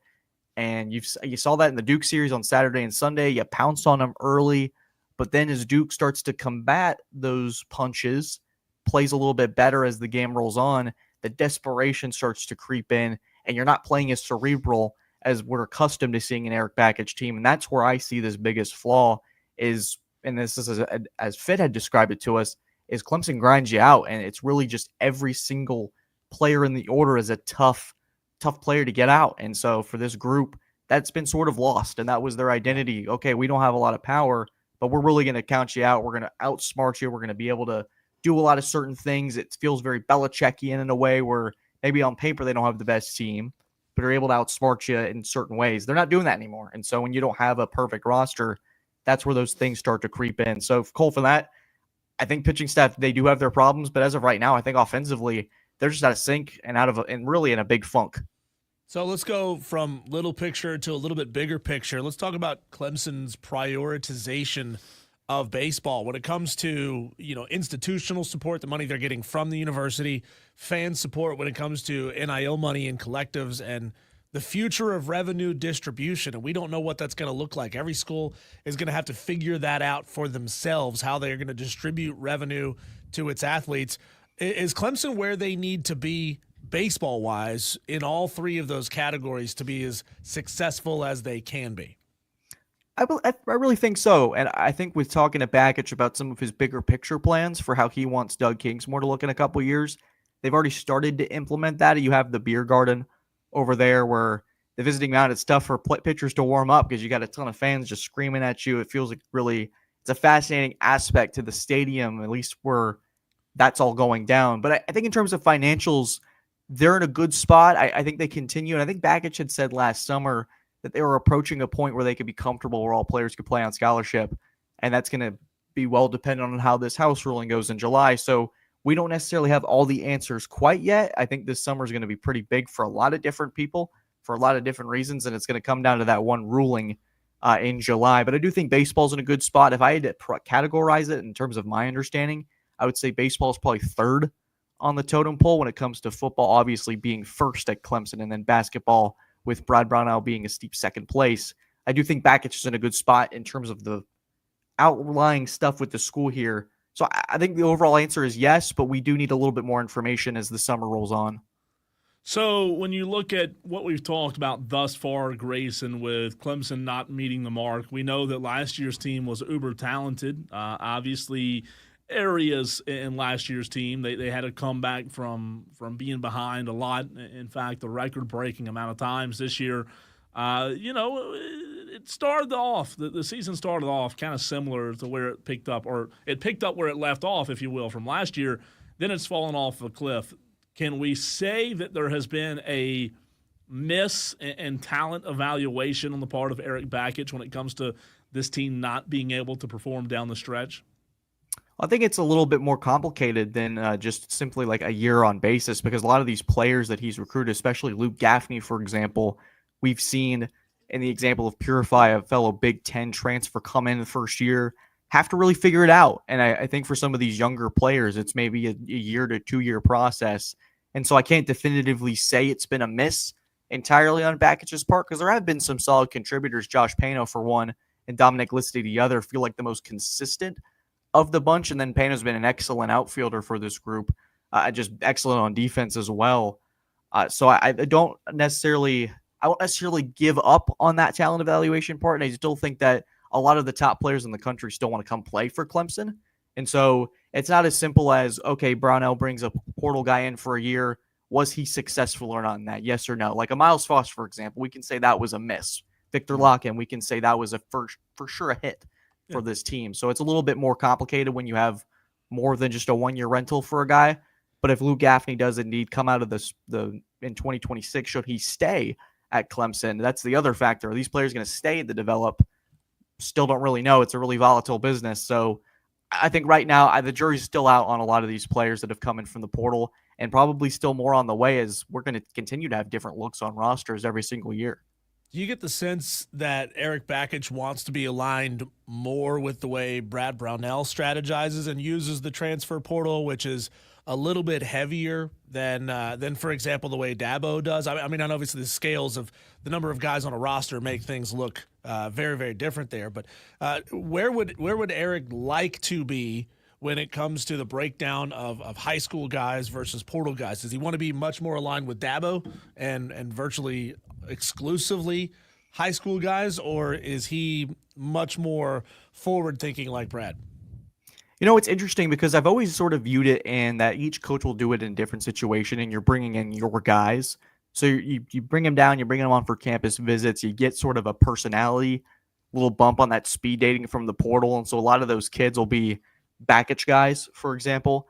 And so I do think that it's weird for Bakich because you come in and you sort of have this Monty Lee roster that you take to the regional, and then you start to build it through high school recruiting. There's a couple of freshmen that they're really excited about but haven't necessarily played yet. So I still think that Bakich's version of what he wants to build is still building those pieces together. And then you're going out and building those program-esque guys through the transfer portal. I think probably next year to probably year 4, year 5 of this run with Eric Bakich, you're going to start to see more of that high school foundation being built.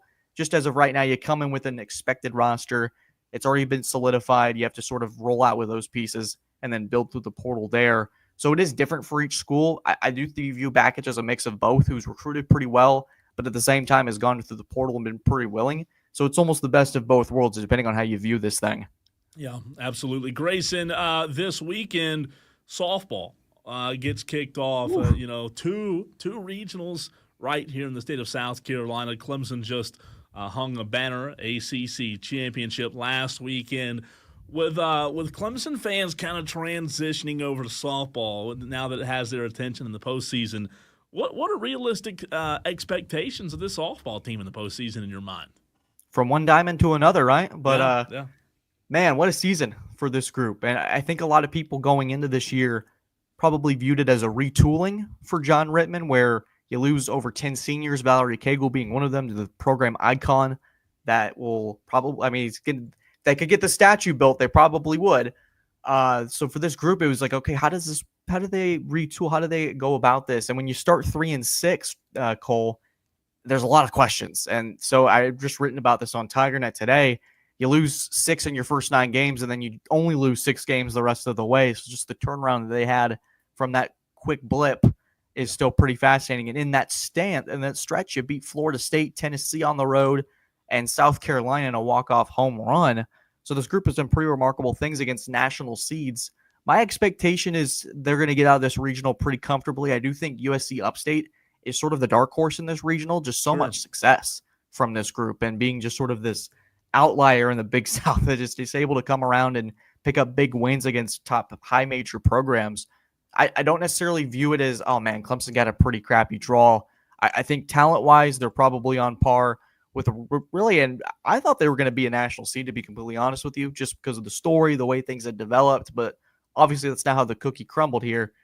But for Clemson, if it was my expectation, you get out of this regional relatively comfortably, and then wherever the dice may set for this Texas-Austin regional, we'll see how that plays out. But an opportunity for Rittman to redeem Dabo Sweeney down there in Austin, Texas. Grayson, you said from one diamond to another, but the same parking lot because those two stadiums are side by side. It's year 3 of Garrett Riley, his last ride with Cade Klubnik as his quarterback. Do you think there's any extra pressure on him meaning Garrett, to produce a breakout season this year? I mean, he turned Max Duggan into a stud and a Heisman finalist. This is his last chance to do it with Cade.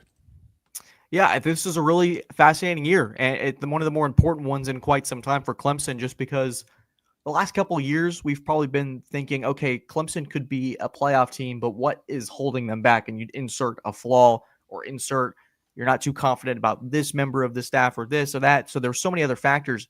This year feels like you're really having to search around, and so when you go to punter as the first thing to go, man, that's probably the top flaw that I can think about. That's a pretty good football team right there for Clemson. So I think for Garrett Riley and Klubnik, it's sort of just picking up where they left off last year. There's just so much continuity with this offense, and you don't really get that anymore in college football. I think there's only another, besides Klubnik and Garrett Riley, I think Haynes King and Georgia Tech with their offense coordinator, I think those are the only two pairs that have been together for 3 years, which just magnifies the level of movement we've had in this sport.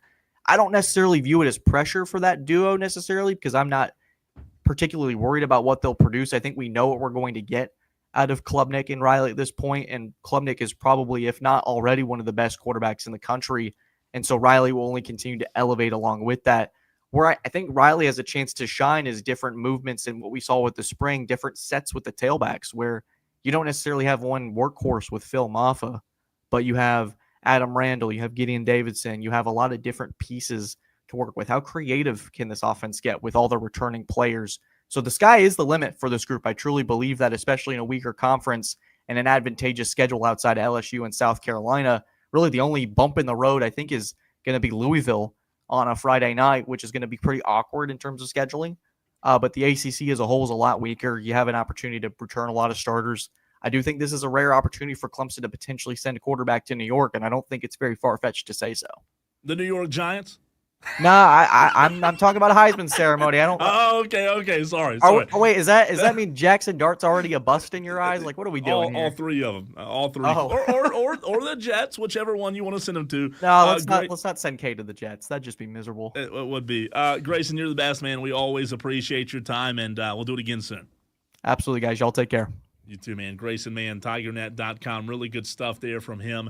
As always, Diesel, I have a trivia question for you on the other side, golf related, when it comes to the state that this championship is being played in, your home state, by the way, and the Braves. They lost last night, but they won today. Oh, good. So we'll talk about that next.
I wish we had the ability to show video on the stream.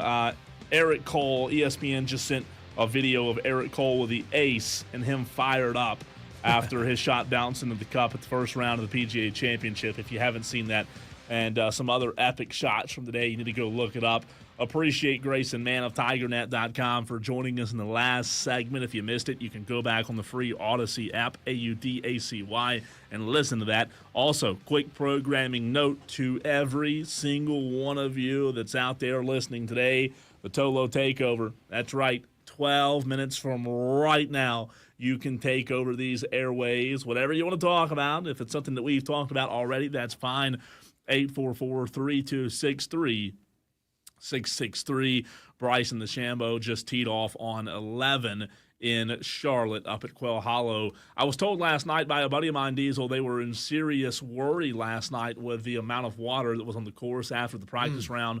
I mean, you know how much rain we got over the past, 3 or 4 days. Yeah, my side yard's still underwater. See, that's what I'm saying. But I'm telling you, they were mowing last night just to get the water off. And it looks great today. It does look great. The course looks in good condition. Hopefully we'll get better and better tomorrow. You know, this is the PGA. I'm surprised at this point, Cole, that they don't have, like, you know when you go into an event space and they have literally it's printed on the thing, it's called a big-ass fan? Mm-hmm. Why don't they have that but with, like, a drone that can just, like, hover over a spot? Yeah. And just have a drone with a big old fan just blowing air onto one spot on the course. Yeah, they could do it. I've seen helicopters and stuff do it, right? I'm not sure why it's not more often. Trivia question for you, Diesel. You are from the state of North Carolina. Yep, the old North State. How many North Carolina natives have won a major championship? Oh. Again, Tolos, you can guess as well. How many North Carolina natives have won a major championship?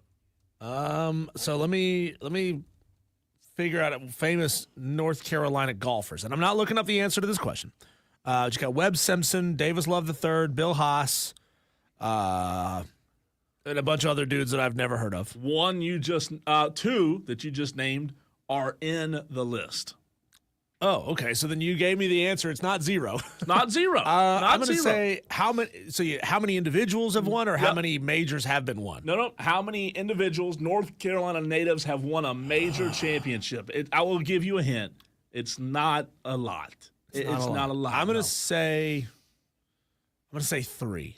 4 North Carolina individuals, and that's not a lot. That's crazy to think about. 4 natives of North Carolina. Raymond Floyd, okay, 1969 PGA, 76 Masters. He won 1, 2, 3, 4 majors. Raymond Floyd did. Okay. Mark O'Mara, he won 2 from North Carolina. Davis Love III, you mentioned him, 1997 PGA Championship. He won 1 major. And Webb Simpson won the U.S. Open in 2012. So Bill Haas never got a major. Bill Haas, was he from North Carolina? I did not think about Bill Haas, but I don't know if is he a native of North Carolina? Bill Haas was born in Charlotte, 1982, so he's 42 years old. So Bill Haas has 0 majors? He has 7 professional wins. 0 majors. But 0 majors. Wow. He won the Bob Hope, the Viking Classic, Tour Championship. He went to Wake Forest. Northern Trust Open, AT&T National, and Humana. Yeah, Wake Forest, Demon Deacon. No major. How about that? Majored in golf. Majored in golf. He didn't go to school, or he didn't come to play school. Yeah. He came to play golf. Really interesting. My freshman roommate, Cole, at App State, I'm sure you know there's one defining characteristic of Boone, North Carolina, which is in the wintertime it gets cold. He told me before we moved in, called him on the phone as soon as I got his number, and I wanted to chat with him and be like, hey, man, we're going to be roommates. What's up? Why did you pick App State? He's from Philly. He said he chose App State because he wanted a school in the South warm enough that he could play golf year-round. Oh, wow. Screwed that one up. I was going to say, how'd that work out for him? Well, I mean, I guess it is warmer than Philly. Warmer than Philly? Warmer than Philly, but not I mean, dude, you're going to have to go, 2 more states. Yeah, you might. Or It's tough about here 200 miles sometimes. east. It's tough here sometimes. By the way, Cam Davis now making his way up to the top of the leaderboard in the PGA Championship. Diesel tied for first with Ryan Gerard, the American from North Carolina, I believe. Not from the state, but the university. Luke Donald. I mean, you go down the list right now. It is not what you expected in the first round. Mm-mm. Listen to this. Ryan Gerard, Cam Davis, Luke Donald, Ryan Fox, Alex Smalley, Stefan Yeager, Alex Noren, JT Pulse. I mean, you don't know. Who? That's what I'm saying. Nico, I mean, Matt Fitzpat. I mean, it is. How far do we have to go to Keegan find Bradley. somebody that we know? Keegan Bradley's the first name I know. Yeah. And he's like 15, 20. I mean, it's unbelievable. Tom Kim and Victor Hovland and Scotty, they're still in contention. Scotty had a horrible 17 and a bad finish today, but it's interesting, man. I mean, Scotty's only 2 shots off the lead. That's what I'm saying. What is he? Scotty's at -3. Yeah, he's 2 shots off the lead. Yeah. Like I said, if anybody can make up ground from 17th or whatever it is, we all know it's Scotty, but still. Tolos, it's time for you to nut up or shut up. Get out your phones and dial 844-326-3663. This is your chance to call in and take over these wire-to-wire airwaves. Do it next, right here on the Fan Upstate.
Tolos, wake up. Here is your chance to call in and complain, congratulate, talk trash, or tell Cole better luck next year when it comes to his Cowboys. Whoa. This is the Tolo Takeover. 844-326-3663. 844-FAN-PHONE. That's phone misspelled, but with an F, because if we spelled it the right way, there would be too many characters in the number. Call in now and take over these airwaves. Here is your chance to air your grievances right here on the Fan Upstate airwaves. Let's go straight to the phone lines and bring on JD, who is always first to call for the Tolo Takeover. Welcome in. The floor is yours. Good afternoon, gentlemen. Thank you for taking my call. What's up, man? I've been racking my brain for a minute. I almost didn't have anything to complain about, and I can't say that I do. And I'm not. Well, that's happy good. about Yeah, that. you found something. That's good.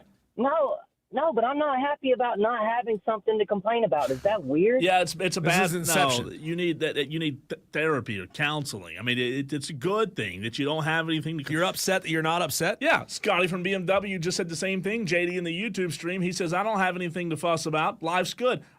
That you want something to complain about? Yes, of course I do.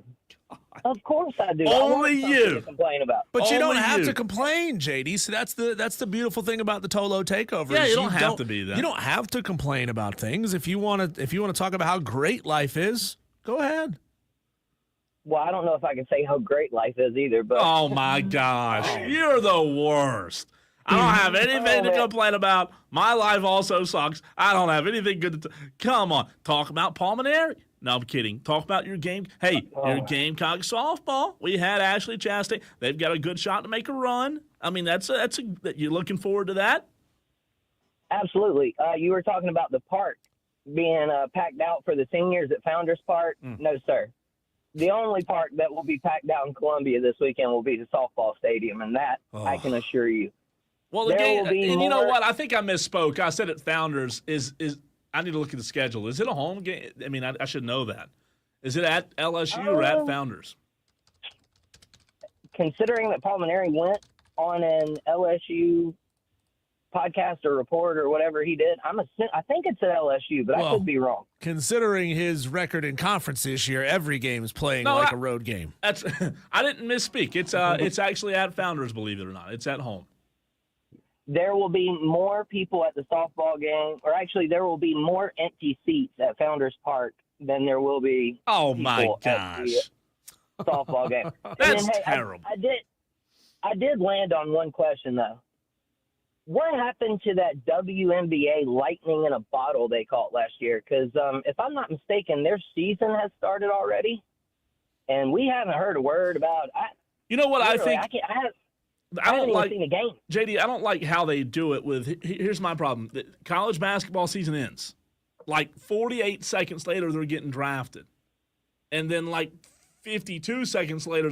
I don't like the way the schedule works. I really don't. Well, hey, and it's funny you mentioned that. I think it was Tahina Pau, former Gamecock player. She actually got caught on camera clapping for a former teammate on an opposite team making a free throw during their game the other day. And I'll let y'all get some more Tolos in. I hope Tolos are doing good, man. Y'all call in. Y'all get into Wire to Wire with Diesel and Cole Bryson. Be blessed, not stressed. Thanks, JD. Thanks, JD. Appreciate it. 844-FAN-PHONE. That is the number that JD was talking about. He's right, though. Don't be lame. And by the way, Rick and Greer, I don't know if your phone died, you ran out of minutes, or connection in Greer was bad. We did lose you. I think maybe his lady from North Carolina found out about his lady from Georgia, gosh. and she threw his phone in the lake. That's rough. That's rough. Yeah. You know what? I don't have – I'll tell you this. I'm in the same boat as Scotty and JD. I'm not pissed off today. I'm in a good mood. The only thing I would say is I did tweet out a little sarcasm earlier on the way here. I sat on 85 for like 15 minutes and didn't move today. So that's the worst part of my day or week. Well, I mean, that's just because your jetpack hadn't come in yet. I know. You've seen. Did you see those videos that were surfacing a couple weeks ago of I think it might have been JD and Madcraft going back and forth to each other about this. I don't know because they're at each other's throats constantly. But there was video of like a U.S. Marine launching from a boat, like the Marine's boat, onto a ship using a jetpack, and it was awesome. Like lands on the deck, ready to fight. How cool is that? Have you seen the water jetpacks?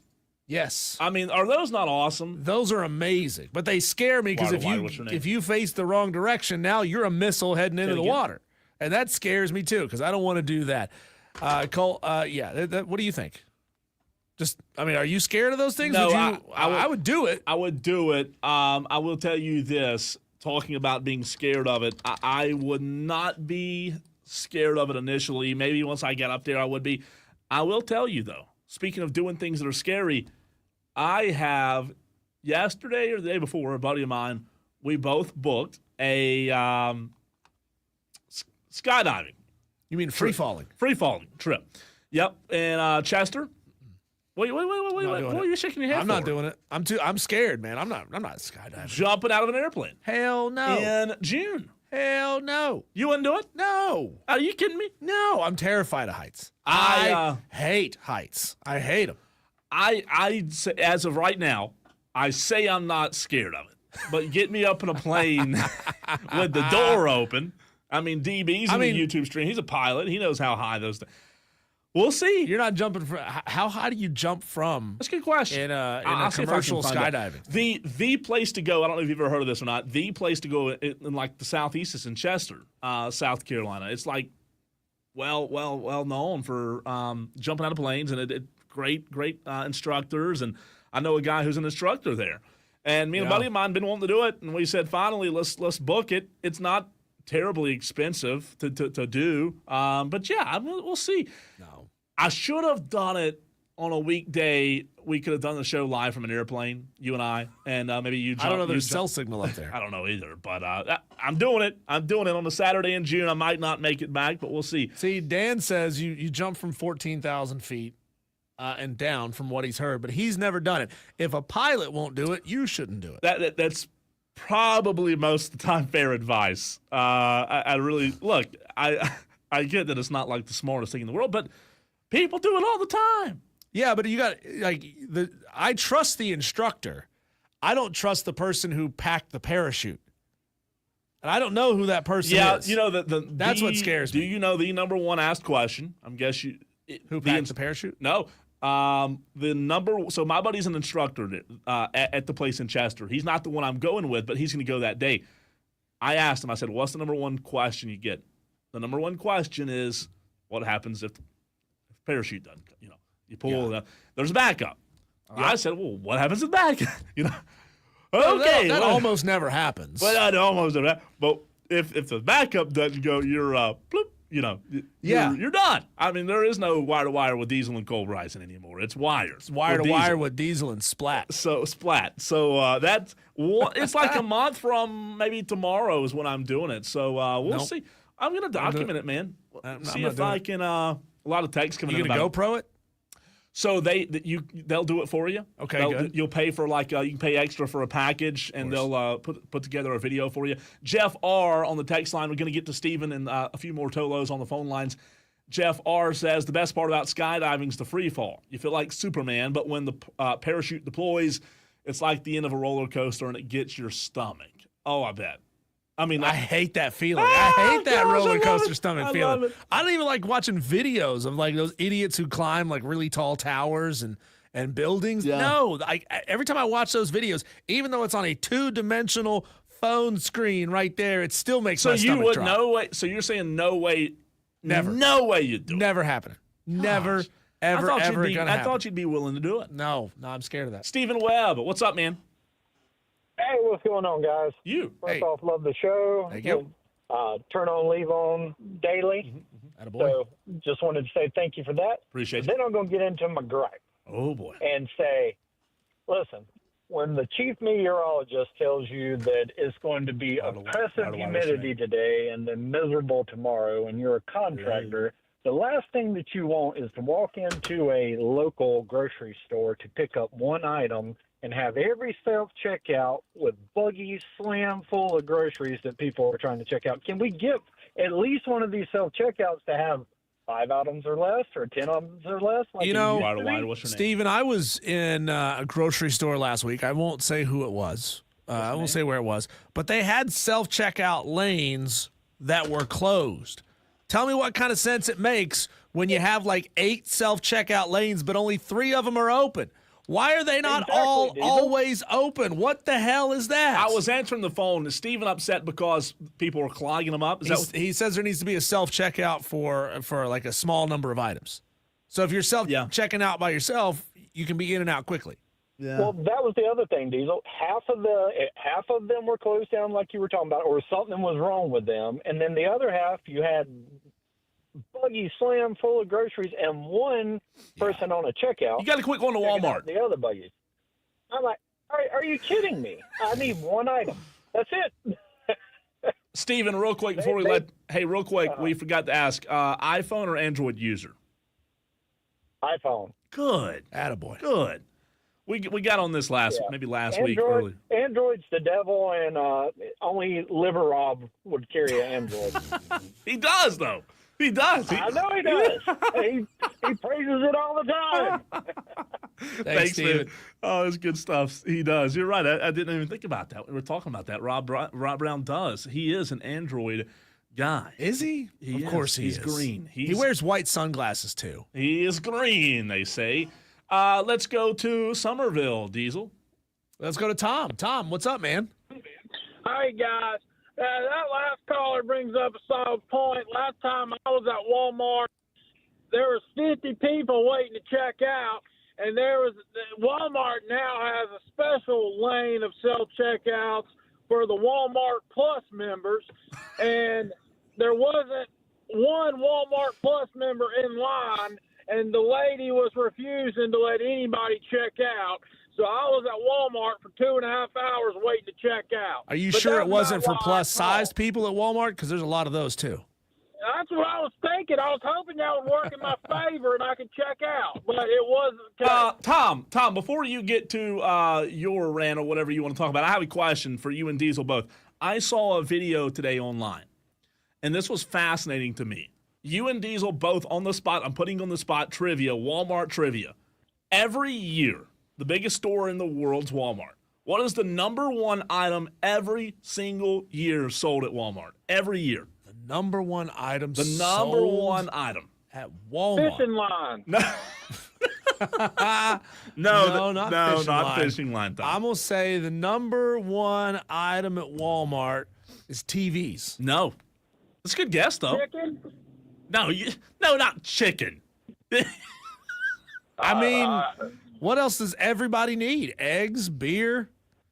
You would Laundry detergent. No. I'll give you one more guess, Tom. Beer. No, bananas. No way. Yes. Do they count each banana as an item? No, I'm just saying. No No, way. The what do you call a Bunch? bunch of bananas? Bundle? A bundle? Bananas every year are What? the That number doesn't one. make any sense. It doesn't make sense. This is America. We don't eat fruit in this I'm country. telling you, I saw a video. It's a fact. Bananas. It's bananas. It truly is. Now, if you see things on TikTok like that, Diesel, it's got to be true, right? That's where I saw it on TikTok. Tom, what's on your mind today, man? So you brought up skydiving, and Diesel immediately said he wasn't going to do it. Well, Terrified.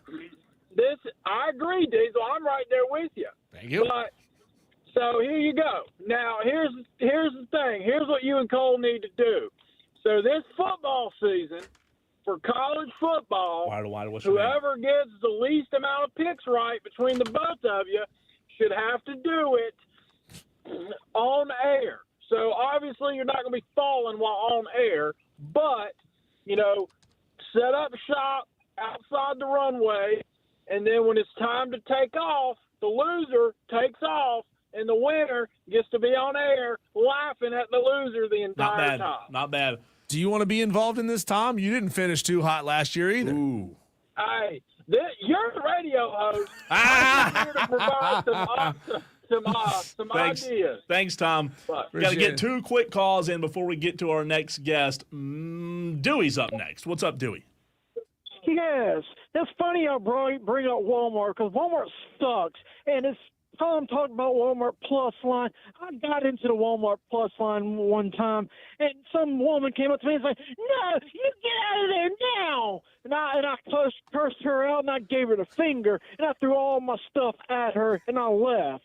That made me so mad because all the other lines were just horrendously long. It made me mad. Then I went to jail.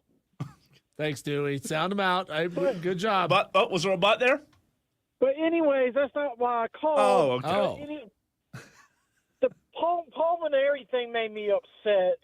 He should not be talking to LSU or anyone else for that matter until his team starts doing better. He's an embarrassment to the Gamecocks. He needs to be fired. And we talked about hussies yesterday, and I forgot to mention that I have a hussy mistress. There's nothing wrong with hussies. God. Thanks, Dewey. I Thank don't know you. where that went. Yeah, let's go ahead. Good to nip that one in the bud before it goes too far. Absolutely. Madcraft, you're the last one, I think, for today as we got to get to a break here in a few minutes. What's on your mind, Madcraft? The Braves won today. Yeah, I know. I've been paying attention. I watch everyone. But listen, I wanted to comment on my comment that I made earlier. I didn't get time to answer your question. The reason why I feel the way I do about Shoeless Joe and Pete Rose Oh, okay, yeah. is that, like that one texter or caller had said, Shoeless Joe performed very well in that World Series. And he also didn't have any errors that were attempted to him. So he batted well and didn't have any errors. That to me tells me that guy was basically just playing. Yeah, if he gambled or if he agreed to throw the World Series, then he didn't uphold his end of the bargain. Exactly, and he should be banned. Then I agree, but I agree that he should be unbanned because that's not what he did. Sure. I think a big portion of it, they were all technically acquitted of that, but we all know that some people had some deal in it. But I think the biggest deals in it came from those two players that were throwing balls low and the two pitchers, because the pitchers had everything to do with it. They had the worst outings they had all season, and they can tremendously change the outcome of a game. You know what I'm saying? Now, as Pete Rose does, he was an entirely different situation, because I would consider what Pete Rose did to be insider trading, if you will.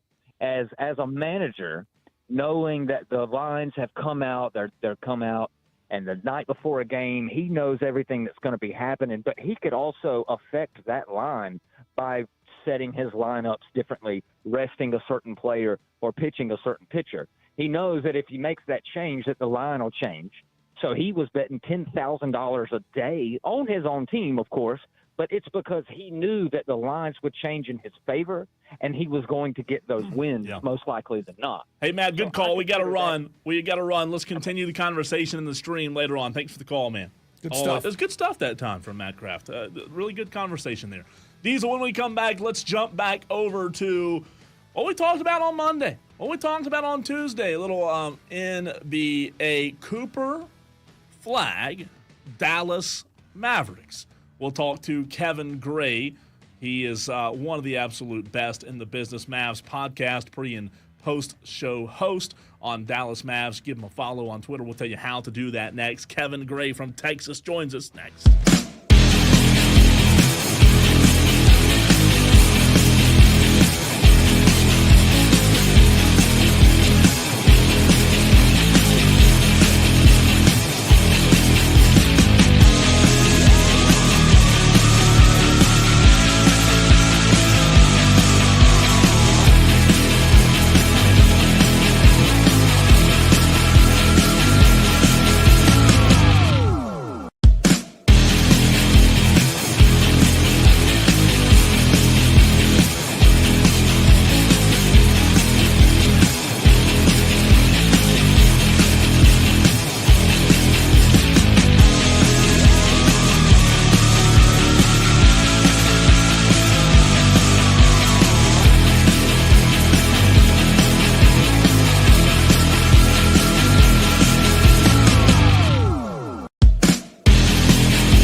A 1.8% chance is all it took for the Dallas Mavericks to land gold, a royal flush, if you will, earlier in the week when the NBA lottery showed that a 1.8% chance can come true. We bring on the show right now Kevin Gray, Mavs podcast pre and post host. You can follow him on Twitter at Kevin Gray Sports, also at DLLS Sports. Does a fantastic job. There's not a better follow on Twitter when it comes to Dallas Mavericks basketball. Kevin, I'm sure, just like every Dallas Maverick fan out there, were surprised that 1.8% chance came through for the Dallas Mavericks earlier in the week. Now that you've had some time to sleep on this and react to Dallas most likely getting Cooper Flagg after trading Luka Doncic, your reaction is? Surreal. Surreal would be the operative word. I appreciate you guys having me on. Yeah, the idea of walking into the draft lottery on Monday night, as you mentioned, 1.8% chance, fourth lowest odds in NBA history to go up to actually be able to win the draft lottery, climbing up 10 spots, which was the largest leap in NBA draft lottery history, to go from the depths of what would have been probably basketball purgatory to the top of the draft, to climb that mountain to, as I like to call, capture the flag, is pretty surreal, given the circumstances of what this team has been through over the past 3 months, to go from trading its franchise superstar and the wake of everything that's happened since then, to now come out on the other side of it with the best prospect in this draft and the best prospect in quite a little while, to be able to have the opportunity to draft him. It's pretty wild. Kevin, we're centered halfway in between Charlotte and Atlanta. And around here, we don't know what to do with superstars because we don't get a lot of those, especially in Charlotte, not at least in the last 20 years or so. But Dallas is used to having superstars. You got AD, you got Clay, you got Kyrie. With a roster that's already stacked with huge stars like that, how much fan enthusiasm do you think will center around Cooper Flagg? I mean, and that may be the best thing for him, to not be the focal point of this team. Yeah, I think Flagg will come into a tremendous situation where he doesn't have to be the man from the beginning. He's got, as you mentioned, Anthony Davis and Kyrie Irving. Irving, of course, dealing with the torn ACL. He'll miss probably half the season, if not a little more, until he comes back. Anthony Davis hopefully will be healthy throughout the majority of this upcoming year. So Flagg can be brought along at a normal rookie's pace, whatever that necessarily means, because every rookie's trajectory and pace of learning is different. But for Flagg, he'll come into a team that's still looking to win now and be able to help contribute. So I think for Mavericks fans, to be able to have this type of player who is going to project a lot of confidence about the future of this team, given the fact that he's only 18 years old. In fact, he'll only be 9 days older than what LeBron James was when he was drafted number 1 to the Cavaliers in 2023. So you're going to have a long runway with this young man to figure out how you build around him, while also being able to try to continue to win now, given what Nico Harrison believes is his win now window with this team, and for him personally, depending on how long he stays with the job. So fans are very excited that Cooper Flagg is going to be on his way to Dallas, that's for sure. Kevin, how much pain does this alleviate when it comes to how hated of a person Nico Harrison was? For most fans, it's zero in terms of how they feel if their pain has been alleviated by, because look, and I said it on our show earlier today, just don't let the idea of the Mavericks getting Cooper Flagg take away from the fact of how we got here in the first place, in terms of Nico trading, Luka Doncic, the way that the organization handled the trade, trading him in the middle of the night with no warning. And then obviously the injuries that didn't necessarily have anything to do with Nico. The players were playing on the floor and get injured, but you traded for a player who's had a significant injury history, and Anthony Davis, despite how great he is, also being an NBA champion. So, and more so than anything, Luka Doncic, what he meant to the franchise and the fans and the community and the city of Dallas is irreplaceable. And for 6.5 years was the face of this organization and really put Mavericks fans in a position to feel like there was going to be another 10 years of sustained success, especially coming off a finals appearance. So, you know, the anger and vitriol toward Nico Harrison, while it may not be nearly as loud, is still very much there for most Mavericks fans. Talking to Kevin Gray at Kevin Gray Sports is where you can find his work on Twitter. What can you tell us about Jason Kidd's track record with young players? And again, bringing in Cooper Flagg at 18 years old, he's got a lot of growing up to do, both physically and as a player. Do you think Jason will kind of let him be himself or try to mold him into something that will fit in with this roster as currently constructed? You know, that's one of the interesting things about Jason Kidd is that he, especially with his tenure here in Dallas, is that he allows his players to be who they are. He is a player's coach who wants to get the most out of them, but most importantly, he wants them to communicate with him and be able to share thoughts and feelings about what they believe they should be as a player and wants to help them achieve those goals. One of the things and examples I'll use is when Jalen Brunson was with Dallas, one of the things that Jason Kidd said in Brunson's final year in Dallas that he wanted to help him get paid. Obviously, if that meant staying in Dallas or going elsewhere. And Brunson was able to continue to develop his game. And when he got the opportunities in the playoffs, you know, a few years ago, he was able to take advantage of it and obviously parlay it into getting paid and obviously becoming one of the bigger stars in the league. So, you know, Jason wants to put players in the best position to succeed. I believe he will do the same with Cooper Flagg, and Flagg comes in with a kind of competitive drive and nature where that would be infectious for a coach to be able to continue to pull out of him because that is something that every coach wants, is the competitive greatness of someone like Cooper Flagg, who we believe possesses that and can do that from day one coming in. As Diesel said, give him a follow on Twitter, on X, at Kevin Gray Sports. Kevin, now that we know that Cooper Flagg is headed to Dallas, you've watched Dallas. I'm sure this week have watched a little bit of extra of Cooper Flagg. What is it about his game? We all watched him in college. We all know how good he was at Duke. What is it that you think will translate well to the NBA? I mean, he's got all the physical gifts and tools that you would want at a player of his size. I mean, he goes 6'8", 220. He's athletic, got a 36-inch vert. There's a guy last year that averaged around 18 points per game, you know, shot 38% from three, gave you a steal and a half per game, a block and a half per game. But the most interesting, of course, important thing about him is that he can guard multiple positions. I mean, he can guard down, he can guard up, and his athleticism allows for a lot of versatility on both ends of the floor. And as he continues to develop, you know, the consistency around his jump shot, he's going to be a force. And if he is the player that we believe he's going to be, he's going to be a fantastic two-way player. And when you couple that with the intensity and the competitiveness that we have come to learn about Cooper Flagg, it's the makings of a player that could be a top 10 player in this league down the road. So he's got a ton of potential, and more importantly, you know, he played and competed against Team USA as far as they were, you know, getting ready for the Olympics this past summer. And he was playing extremely well and impressed a lot of people with his play. So he's a confident guy that's got a lot of game to him that should allow him to come in right away and be able to play well as he continues to learn the NBA game. Kevin, as we alluded to earlier, GM Nico Harrison not afraid to make big moves, especially with the biggest guys, some of the biggest players on the planet. You got 2 years left of Kyrie on his deal. AD has 3, Clay 2.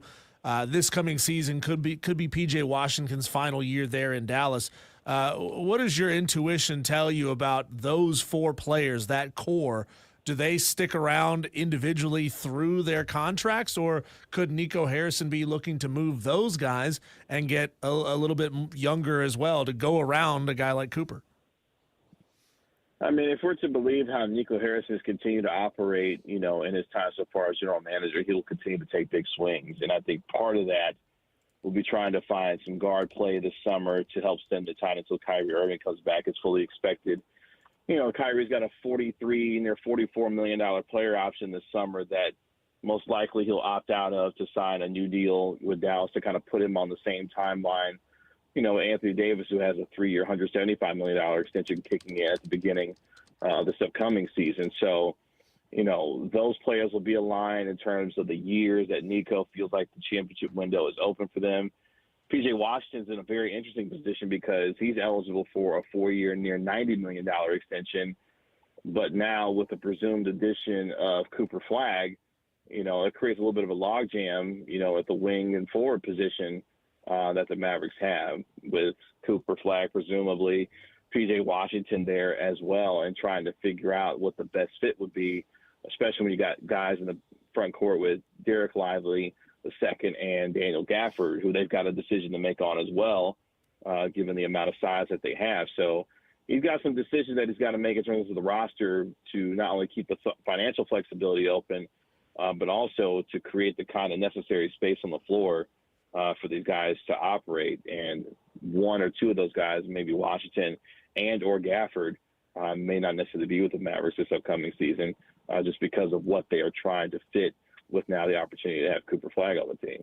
Kevin, my last question for you. You mentioned Jalen Brunson. Not a great night for the Knicks last night, but your outlook on what he means for this team in terms of them somehow, some way making a run toward NBA Finals this season. Jalen Brunson's been fantastic. I mean, he was the clutch player of the year in the NBA. He's the guy that the Knicks want the ball in his hands in the final 2 minutes of a game to go make it happen. And he has done that consistently throughout the postseason.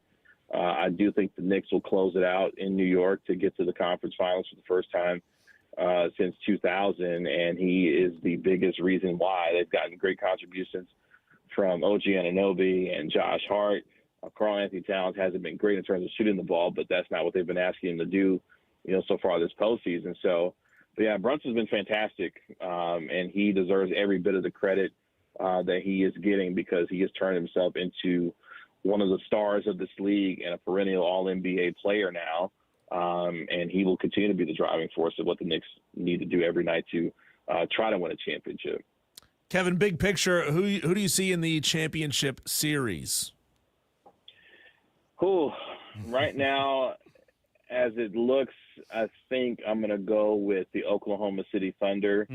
Although the Minnesota Timberwolves have been absolutely fantastic as the season has closed. In fact, in their last 31 games, the last 21 regular season games and 10 games so far in the postseason, they're 26-5 in their last 31 games. So they are playing arguably the best basketball in the league right now, and they're going to give Oklahoma City, who I think closes it out tonight on the road against Denver. I think they will be the ones, Oklahoma City, to stop Minnesota. But Indiana and presumably New York is going to be a fun series. It's kind of an old school throwback, if you will, with the Pacers and the Knicks. Indiana's playing tremendous basketball too, but I would say the Knicks and the Thunder will be your NBA Finals when we get started in June. Fantastic stuff, man. Really appreciate you, Kevin, as always. You are a fantastic follow on Twitter, and we love having you on, man. Cole, I appreciate the time, guys. Thank you so much for having me on. Absolutely. Kevin Gray. Really good stuff there, and I think he's right. The Knicks and the Thunder is what he answers your question with. Is that right? Knicks, Thunder? Yes. Yeah, I like that, but boy, it's going to be hard to count out those Timberwolves. And those Pacers. I know. Really it's tight. compelling. It's going to be good. It's going to be good. I think it could go either way, man, with both of those. And how crazy would it be? Grayson Mann brought this up earlier in the show. I don't think it's going to happen. But tomorrow night, what if Boston wins Game 6? Yeah. And then they get it back home for Game 7? I mean, anything is possible. No. I mentioned we talked about it yesterday on the show. You mentioned their record without Jason Tatum is still good. They still win now games. They're 9-2 without Jason Tatum. Still, I mentioned the heart of the champion factor. Yeah. They've still got champions on that team. I'm with Kevin. I think the Knicks close it out. But boy, it's that would make things really, really interesting. When we come back, let's take our whip around the sports world and hit our daily wires.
around and around and around the sports bowl we go. These are our daily wires. So whip around. Here's what's happening. The Atlanta Braves fell back below 500 after a 5-4 loss to Washington last night, but climbed back to 500 after a 5-2 win earlier today. That's so a what's gonna be. seesaw, back and forth, Yep. back and forth.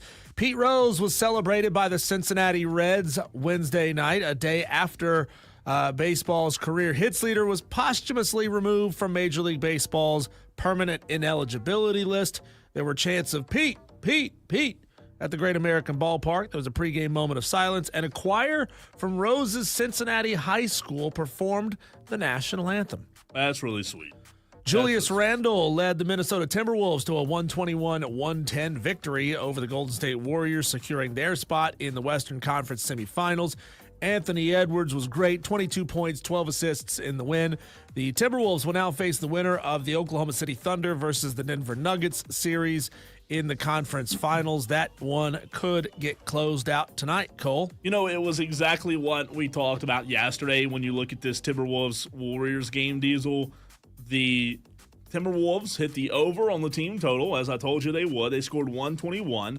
Golden State didn't. It was, I said yesterday, it was a simple math equation with these two teams when it comes to scoring, and that's what it was. Now, you look at Golden State. They didn't have Curry, but Zemski stepped up. He had 28. That was really big, right? But here's the problem. Draymond Green had 10. TJD had 2. Jimmy Butler, 17. Not terrible. Buddy Hield, only 8 points. And then if you look at the other players on the bench, Gary Payton, 0. Kevon Looney, 0. Moses Moody had 12, but they just, again, it's a simple math problem, and I hate it for Steve Kerr because he just doesn't have the weapons right now, and now the season's over. But shout out to Minnesota. They're a really good team. Well, he's going to have a couple of months to figure it out, Cole. The Edmonton Oilers last night secured a 1-0 overtime victory against the Las Vegas Golden Knights, advancing to the Western Conference Finals for the second consecutive year. Kasperi Kapanen scored the game-winning goal in his second playoff appearance. Tonight in the NHL, closeout opportunity for both the Hurricanes and the Stars, who respectively lead the Capitals and Jets both 3-1. Hurricanes Caps tonight at 7 o'clock. Stars Jets at 9:30. The PGA Championship at Quail Hollow began today, and it has not gone well for some of the best golfers in the world. Scotty Scheffler, Rory McIlroy, and defending PGA Championship winner Xander Schauffele were playing together.